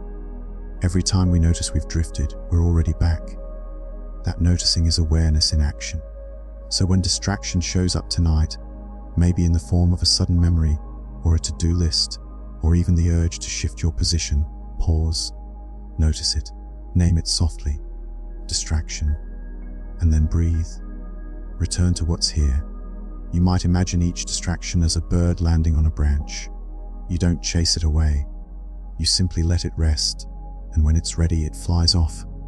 No effort, no force, just presence. Some distractions come with emotion, perhaps a surge of sadness or frustration or joy. Let them be felt. Let them move through the body. Emotions are not interruptions. They're waves passing through the ocean of awareness. You are not the wave. You are the ocean. You might even begin to recognize patterns, certain thoughts that return again and again, concerns about the day, hopes for tomorrow, a replay of something said or unsaid. And when you see those patterns, not as problems to solve, but as familiar guests in the house of the mind, everything softens. You no longer need to fight them. You simply greet them and return. The breath is always waiting. The body is always here. The present moment is always open. Even if you drift 100 times, there are 100 opportunities to return, and every return is a moment of awakening, a reconnection with what matters, a drop of stillness in the pool of your being. Try this now. Follow the breath for just a few cycles. Not forcing, just watching. Inhale soft and full. Exhale slow and complete. Let the body breathe itself. Let awareness ride the rhythm like a gentle boat on calm water. If distraction arises in the middle of a breath, let it pass. Don't abandon the breath to follow the thought. Stay here. Stay rooted. This practice isn't about pushing thoughts away. It's about choosing where your attention rests. It's about returning to the source, to this inhale, this exhale, this moment. And over time, as you build this gentle rhythm of return, something begins to settle. The thoughts may still come, but they carry less weight. The distractions still arise, but they pass more quickly. Your center becomes clearer, more grounded, more at ease. Think of it like sitting by a stream. Thoughts are the leaves floating by. Some catch your eye, some pull at your curiosity, but you don't need to jump into the stream. You can stay on the bank, watching, breathing, returning. This is not withdrawal from the world. It's reconnection with the self, the deepest self, the one that watches, feels, and remains still no matter what moves across its surface. So when distraction next pulls at you, smile inwardly, let it go, and then breathe, return, again and again. This is the rhythm of practice. This is the pulse of presence. This is how stillness grows. You are not your distractions. You are the awareness that gently returns, again and again, to what is real. As you rest here now, still and quiet, a natural curiosity may arise. What does it truly mean to be present? We often speak of presence as if it was something mysterious, something to strive for or capture. But in reality, presence is the most immediate thing in the world. It's here, right now, unfolding moment by moment. The only challenge is remembering to notice it. Presence isn't a concept, it's a felt experience. It's the way your skin senses the temperature of the room. It's the texture of the sheets beneath your fingertips. It's the rhythm of your breath moving in and out. When you turn toward these sensations with awareness, you are present.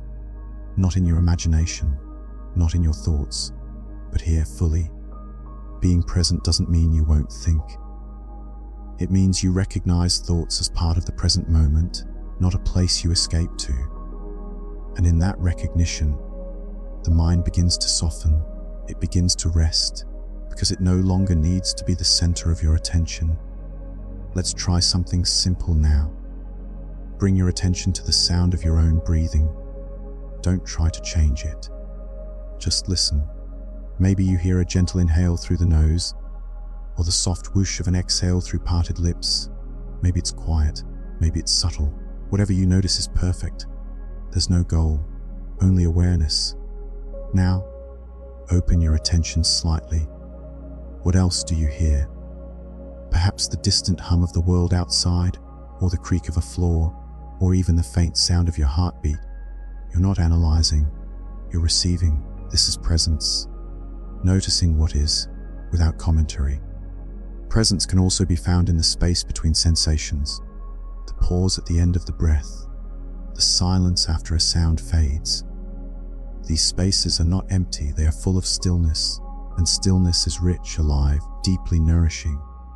We often miss presence because we're searching for something dramatic, but true presence is humble.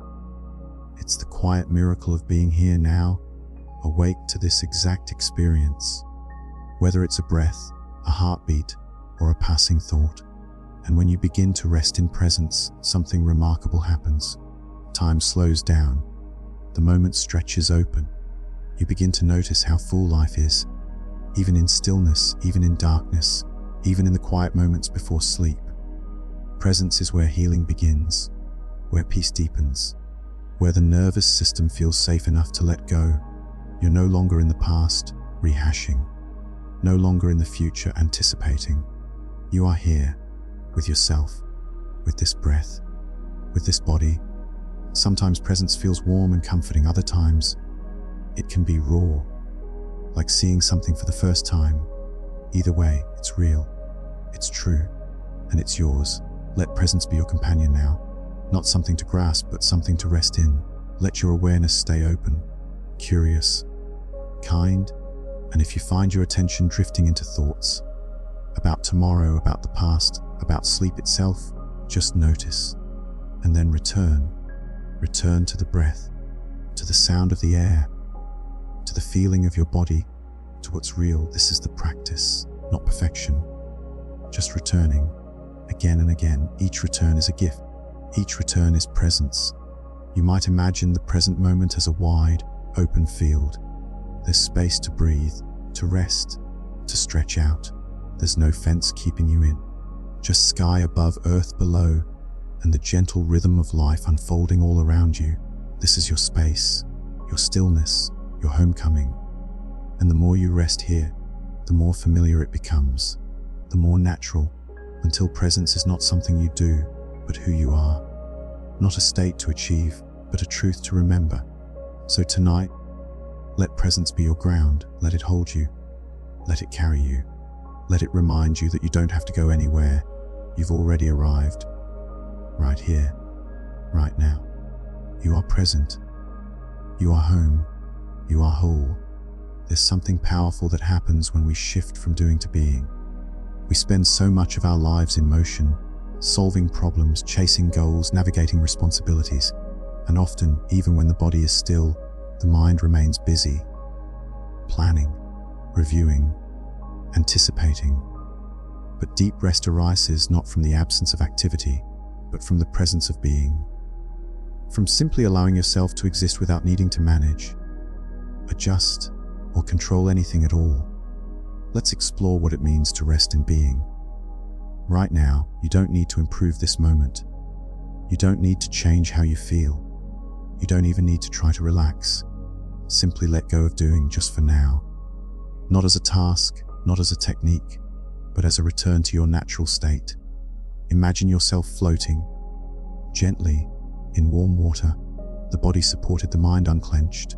No effort required. The water holds you, just as this moment holds you. You are being breathed. You are being lived. There is nothing to fix, nothing to reach for. Even awareness doesn't need to be forced. Just allow yourself to be aware. Let experience unfold on its own. Sensation, sound, breath, thought. Let it all move as it wishes. You are not the conductor. You are the space in which the music plays. Sometimes being feels like stillness. Sometimes it's filled with subtle movement. Sometimes it's quiet. Sometimes full of sensation. Whatever it is, let it be.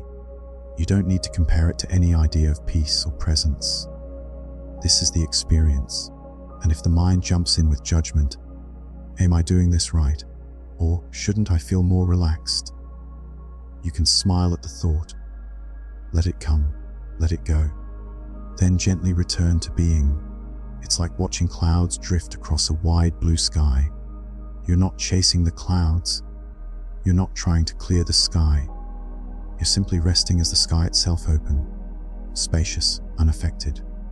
Being is not passive. It's profoundly alive. It is the place where life reveals itself without filters, without the need to explain or justify. It's the moment when you stop trying to understand the river and simply let it flow. So let the breath come and go. Let the thoughts rise and fall. Let the body settle as it wishes. You are not a doer now. You are a witness, a presence, a quiet openness that embraces all. If emotion arises, tenderness, fatigue, joy, even grief, welcome it. Let it move through the field of being like wind through tall grass. No resistance, no holding. Just breath, just space, just now. This is what you've been longing for. Not escape but return. Not distraction but presence. Not sleep even, but a deep letting go, from which sleep may naturally emerge. You are not here to accomplish anything.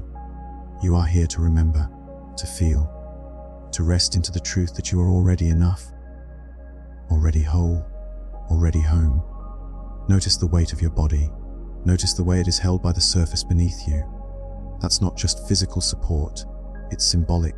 Life itself is holding you, gently, unconditionally. You can let go. You might begin to feel a sense of softening at the edges, as if the boundaries between body and space are less defined, as if awareness is expanding outward or inward without limit. You don't have to follow that feeling. Just let it be. And if nothing special seems to happen, that's okay too. Being is not a performance. It is not a sensation. It is the silent knowing of existence right here, right now. You are not your thoughts. You are not your sensations. You are not your roles or your name or your story. You are this presence, this breath, this stillness. Let that be enough. Let it be everything. Just being. Just this. in the stillness of night, one of the most profound shifts you can make is learning how to befriend yourself. Not as a self-help idea or a mantra, but as a living, breathing relationship, moment to moment, breath to breath. It begins with this awareness. No matter what thoughts arise, no matter what emotions move through you, you are still worthy of your own tenderness. Buddhist teachings speak of metta, loving kindness, not as something we earn, but as something we uncover. It's already within us, often buried beneath layers of judgment, fear, and old conditioning. And as you rest here now, this moment is an invitation to begin loosening those layers. You don't have to like every thought that arises. You don't have to agree with every feeling. But you can meet it all with kindness, with warmth, with a gentle whisper. This too belongs. Maybe you're lying here with restlessness or doubt or grief. You don't need to push it away. Instead, imagine placing a hand over your heart or your belly, offering your body the kind of comfort you would give a dear friend. There is something so healing about that gesture, simple but profound. You're reminding your nervous system, I'm here with you. You're saying to your mind, you don't have to figure it all out right now. You're saying to your heart, you're safe to feel. Being a friend to yourself doesn't mean always feeling peaceful. It means creating a space inside where all parts of you are welcome. The anxious thoughts, the tired body, the striving, the disappointment, all of it can be met with compassion. You might try softly repeating a few phrases inwardly, metta phrases, offered not as magic words but as intentions. With each breath, offer them to yourself like a gentle lullaby. May I be safe. May I be well. May I be at ease. May I rest in peace. And if the words feel distant or hard to receive, that's okay. Let them be seeds. You're not forcing belief. You're planting possibility. Sometimes we speak to ourselves in ways we would never speak to anyone else. The inner critic rises with sharpness, with judgment. In those moments, the practice is not to silence the critic, but to notice it, and then, from a place deeper than the voice, to say, thank you, I see you, but I choose kindness. Kindness is not weakness. It's clarity, it's strength. It's choosing not to abandon yourself in moments when you need the most care. Imagine now a version of yourself as a child, innocent, open, vulnerable, maybe 5 years old, maybe younger. Picture their face, their eyes, their small hands. How would you hold them? What would you say to soothe them? That child still lives in you, still longs to be seen, to be loved, to be held. And right now, in the quiet of this moment, you can do that. You can become your own refuge. You can rest in your own presence. This is not self-indulgence. It's self-remembrance. It's the foundation of deep rest. Because only when we feel safe with ourselves can we truly let go. You might notice a shift as you soften into this attitude. The breath becomes slower. The body releases tension you didn't know you were holding. Even the mind begins to quiet, not because you forced it, but because you've stopped fighting it. There's no need to earn your place in this moment. No need to perform, to be different, to be better. Just you, as you are. Held in gentle awareness, held in kindness. If emotions arise, tears, joy, tenderness, let them come. You're in a safe space now, a space of compassion. Let the breath carry them, let the body feel them, let the heart open to them. And if nothing arises, just stillness, that's beautiful too. Stillness is not emptiness. It is richness beyond words. Keep breathing gently. Keep resting in the truth of your being. You are not your flaws. You are not your past. You are not the thoughts that judge you. You are the one who seals, the one who offers love. Let that love flow now, quietly, steadily, like a stream beneath the surface. You are your own companion. You are your own sanctuary, and you are already enough. And now, let us begin to move toward the quiet intimacy of deep sleep, not as something to chase or force, but as a natural unfolding of the body, the breath, and the mind when all are met with care. Sleep is not something you must make happen. It is something that comes when you create the conditions for it to arrive gently, on its own. Just like the setting sun does not need to be pulled from the sky, and the tide does not need to be commanded to rise. Rest follows the rhythm of trust, of letting go. Feel the weight of your body once more. Let gravity guide you downward, as if the earth itself is slowly drawing you home. Let the muscles soften, let the bones become heavy, and let the breath be light, effortless, like mist moving across a still lake. You are safe now. There is nothing to fix, nothing to plan, nothing to hold on to. You've done enough for today. With each breath, the mind unwinds just a little more. Thoughts begin to blur at the edges. Words become softer, less defined. And what remains is the simple rhythm of being, a breath in, a breath out, a gentle drift. If there is still activity in the mind, that's all right. Imagine those thoughts as distant stars in the night sky, far away, quiet, flickering softly, but no longer drawing your attention. You can let them shine in the distance, while you rest in the deep sky of your awareness. There may be sensations in the body still calling for attention, an itch, a tightness, a flutter. Let them be. Don't try to change them. Simply notice and return to the breath. Return to the softness. As the breath moves in, imagine it bringing calm. As it moves out, imagine it releasing any residue from the day. Each exhale carries with it tension, worry and effort. Each inhale invites spaciousness, peace and ease. Sleep comes most easily when we stop waiting for it, stop pushing, and simply begin to trust. Trust the body. Trust the breath. Trust that awareness knows how to rest. If you feel the edges of sleep approaching, welcome them. Let your mind drift where it will. You don't need to stay alert. You don't need to remember the words. They will continue without you. They are here to carry you, not to hold your attention. And if sleep doesn't come right away, that's okay too. You are still resting deeply. The body is still receiving the nourishment of stillness. The heart is still being soothed by the rhythm of presence. Sleep is not a goal, it is a permission, a release. Let your face relax completely now. Unclench the jaw. Soften the eyes behind the lids. Let the forehead smooth. Let the lips part slightly, as if even the expression of sleep is already forming in your features. Let the breath become thinner, like a feather resting on air, so light you barely notice it, so quiet it becomes the background hum of rest.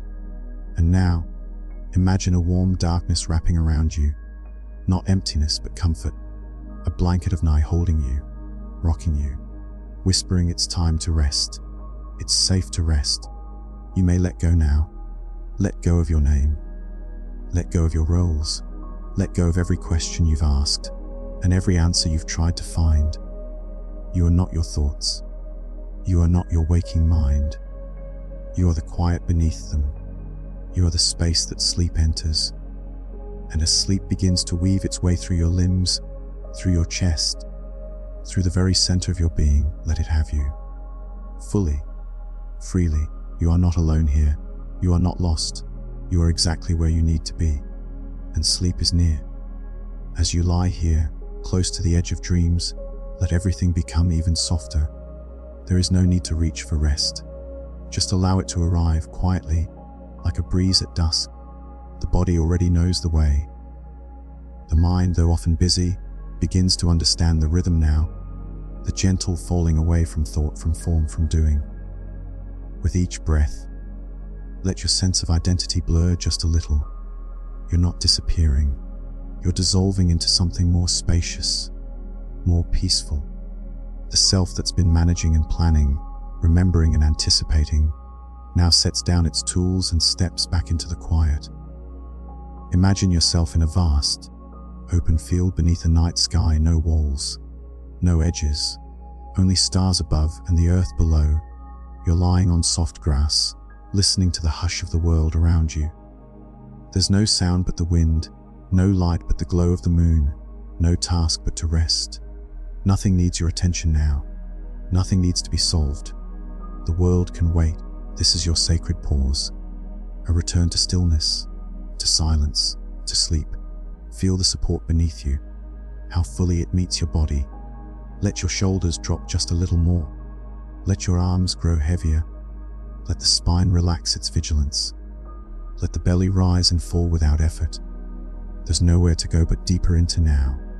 You might notice the boundary between waking and sleeping growing thin. Thoughts drift in like fog, then dissolve again. Sensations soften into quiet pulses. Even your sense of time begins to shift. Minutes stretch wide. Awareness spreads like water.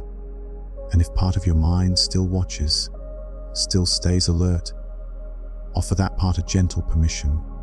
You don't have to guard anything. You don't have to track. Let even the watcher rest. Sleep is not a failure of mindfulness. It is its flowering, the fullest letting go. In Buddhist teachings, there's a phrase that speaks to this surrender. Rest in the nature of mind. It doesn't mean blankness. It means spaciousness. A vast awareness in which everything comes and goes. And here, in this moment, as sleep approaches, you're already resting in that nature. No grasping, no resisting. Just presence gradually dissolving into peace. Let this final part of the day be a bow, a gesture of gratitude toward yourself, for showing up, for listening, for resting in a way that honors the body, the heart, the mind. You've done enough. You are enough. And you may rest now, knowing that everything is unfolding exactly as it should. Let sleep carry you. Let the breath fade into silence. Let the silence become a cradle. And let that cradle rock you into the deepest, kindest, most natural sleep. And now, as the night deepens and your breath moves slow and steady, you may feel yourself drifting further from the edges of waking life. Thoughts become more like whispers, feelings more like sensations on the breeze. Your awareness softens, not vanishing, but expanding, spilling gently into the spaces between moments, like water filling the quiet places of the earth. Sleep is not something you must achieve. It's something you fall into when there's nothing left to hold. And here, now, you are beginning to fall. Not downward, but inward. Not away, but toward your own center. Toward the still, vast place within you that has always been here, waiting. Imagine again the breath, light and calm, as if your body is breathing the stars, as if the air around you is made of quiet. Every inhale a gentle arrival, every exhale a release, a letting go. There's nothing left to carry. You might sense a softness around your heart now, as if a weight has lifted. A tension you didn't even realize was there begins to unwind. The heart beats gently, not with urgency, but with ease. Each beat echoing the rhythm of rest, the rhythm of now. Thoughts may still flicker here and there, like the last embers of a fire, but they're no longer in charge, no longer loud. They simply pass through like shadows moving across the ground. And you remain, unmoved, peaceful, watching, dissolving. Let yourself lean back a little more into this silence. Let your body become heavier. Let your face soften. Your eyelids are closed or closing. Your jaw is loose. Your breath is effortless. There's nothing left to do. This is the beauty of surrender. The deep intelligence of the body finally allowed to guide itself home. You are not making this happen. You are allowing it, inviting it, becoming it. If memories surface now, let them pass. You don't need to hold on to them. They are just stories floating in the stream. Let the stream move. Let everything move without resistance, without fear. Sometimes the deepest rest comes not from stillness, but from trust. Trust that you can let go, that nothing will be lost in your absence, that the world will continue to turn and you will continue to be held. Held by this bed, by the earth, by the breath, by this moment. And if part of you is still half awake, lingering in the space between alertness and dream, you can rest there too. That threshold is sacred. That place of quiet in between is where sleep and presence meet. No effort needed, just rest. Let the mind open like a field again, wide and vast. Imagine yourself lying in that field, under a blanket of stars, the hush of the cosmos surrounding you. There are no thoughts in the stars. Only presence, only light, only silence that homes with life. You are not separate from that field. You are not separate from that silence. You are that presence, that light, that life. The breath moves in and out, and with each cycle, you travel a little farther inward, into the depth where dreams are born, into the stillness beneath all thought. This is your sanctuary. This is the home you carry inside. Let it hold you. Let yourself rest completely. And if sleep takes you before this moment finishes, let that be a blessing. Let yourself drift with ease, with grace, with gentleness. You are exactly where you are meant to be.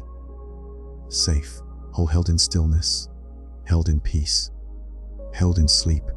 Let yourself now enter into the deeper layers of rest. Not just the body, not just the mind, but the space of pure awareness where rest arises effortlessly.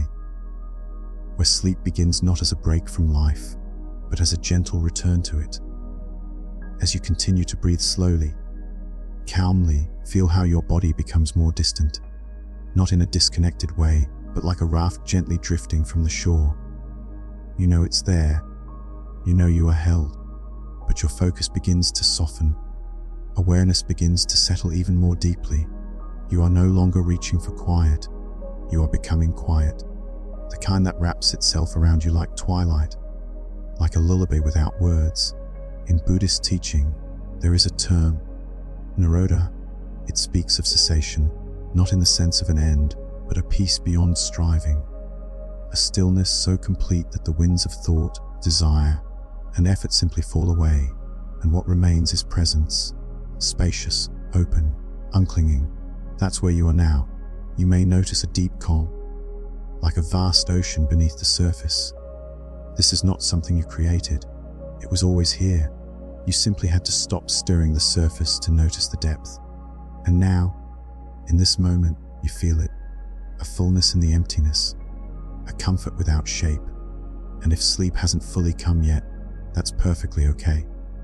You are in the space it comes from. You are cradled in the pause between thoughts, in the breath that asks nothing of you. No judgment, no pressure, no noise.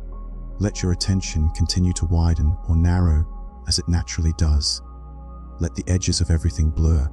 The day, the sense of self, even time. You are no longer walking the path. You are resting as the path itself. You are not trying to relax. You are not trying to be aware. You are simply here, allowing everything to be just as it is. If images begin to appear, half dreams, flickers of memory, places you've never seen, let them pass through like smoke in sunlight. You don't need to analyze them or hold them. They are the language of the deeper mind. Let them speak without listening too closely. Let them be part of the quiet. And as you rest in this liminal space, you may begin to feel an even deeper surrender. Like the last light leaving the sky, like the stillness between waves. It's the moment when sleep no longer waits at the edge. It begins to arrive, gently, fully, without needing permission. This is the sacred fall, the letting go without fear, the trust that life continues even as awareness softens. No need to carry yourself further. No need to remember what comes next. No need to stay awake for the end of the sentence. You are already enough. You are already there. Just rest. Just this.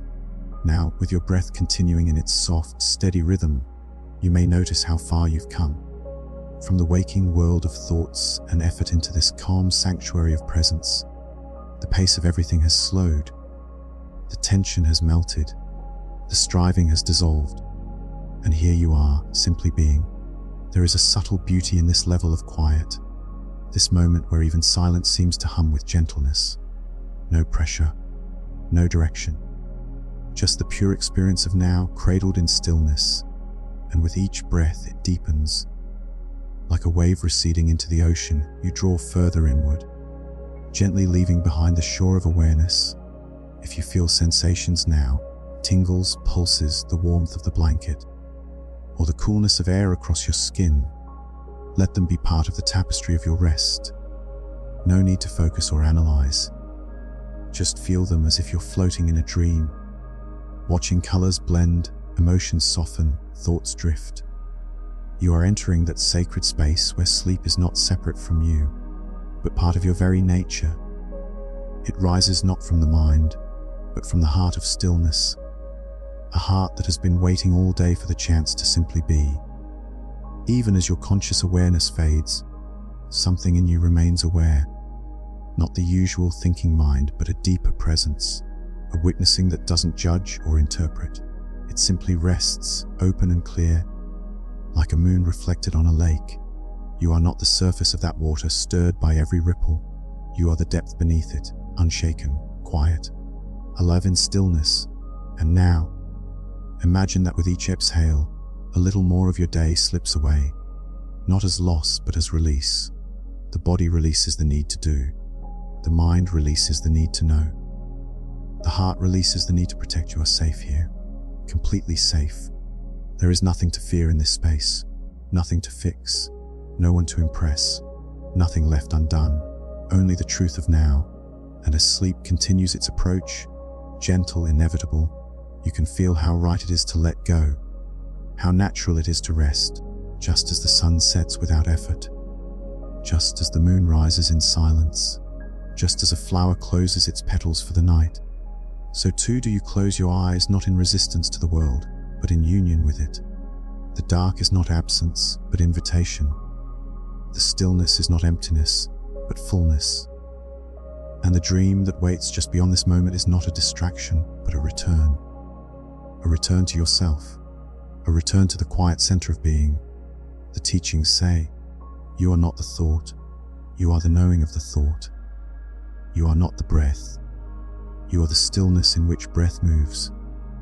And so now, you come to know this truth through direct experience. Here, without thinking about it.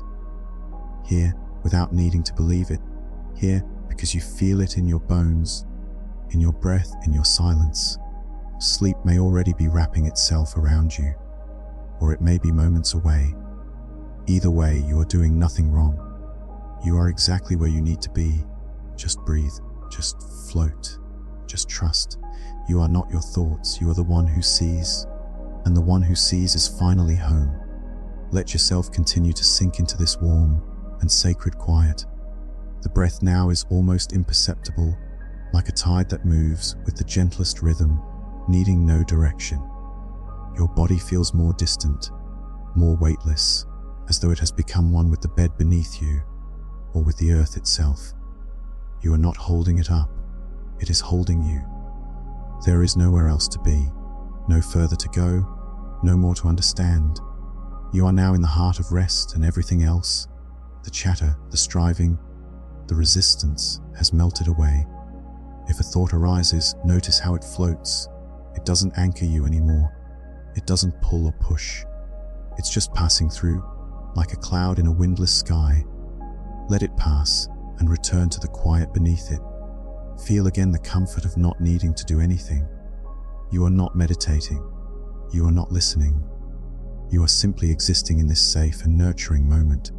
If there is sound, let it fade into the background. If there is silence, let it deepen and embrace you.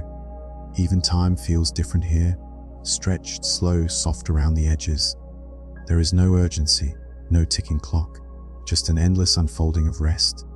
And now begin to imagine the breath not as air, but as light. Inhale and feel this soft light fill the body, gentle, healing, pure. Exhale and feel it expand outward, like a glow from within. You are not just resting in stillness, you are radiating it, becoming it.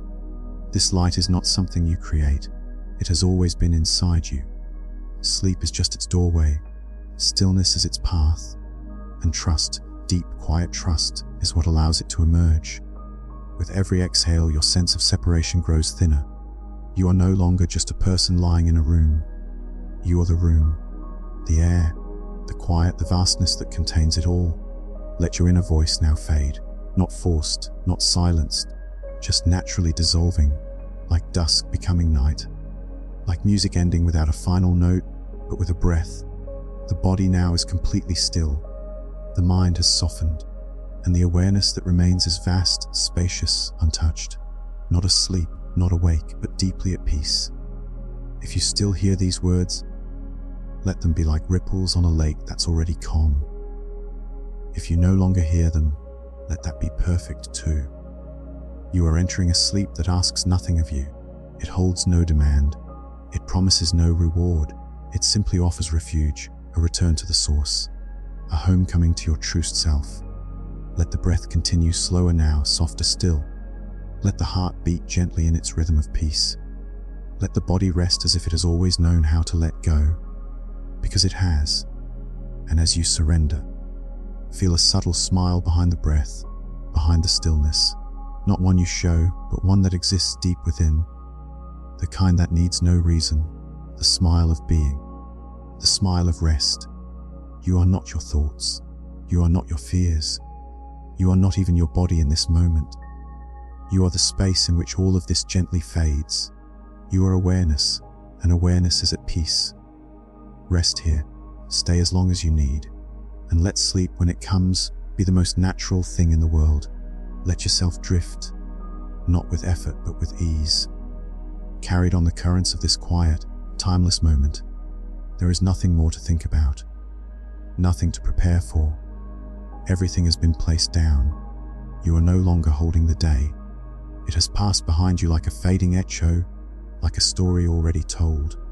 What remains is only this, the soft hush of breath, the rhythm of silence, the fullness of deep rest. You may find that your awareness has become very subtle now, not gone, but like a candle flame flickering low in a room filled with stillness. There's no need to tend it.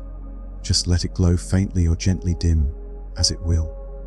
Whether your mind stays with these words or drifts away completely into dreams, either path is right. Feel the entire body lying in space, cradled in quiet. The shoulders rest without burden. The arms and legs surrender completely. The face is soft, the jaw slack, the eyes closed and unmoving. Even the breath is hardly noticed now. It moves on its own like waves far out at sea. And in this sacred stillness, you begin to remember a deeper truth, one the mind doesn't often speak of, that you are not this stream of thoughts. You are not this ever-changing body. You are not even the fleeting moods that come and go like weather across the heart. You are the open space in which it all occurs, unchanging, quiet, vast. This is not a concept to grasp. It's an experience here in this moment, unfolding naturally. Each breath invites it. Each pause welcomes it. You are already here. And if the mind occasionally stirs, wondering, reflecting, remembering, that's okay too. There is no need to suppress anything. Thoughts can rise and fall like leaves on water. But they do not disturb the depth below. They do not disturb you. You are not asleep yet, perhaps, but you are no longer tethered to the waking world. You're floating between. That in-between is sacred. It holds you gently in its embrace. This moment is not something you have to understand. It's something to feel, to allow, to trust, as deeply and completely as you would trust the earth to hold you when you lie down. It doesn't ask for effort, it simply supports. So let your last clinging thoughts unravel, like threads released into the wind. Let your expectations dissolve.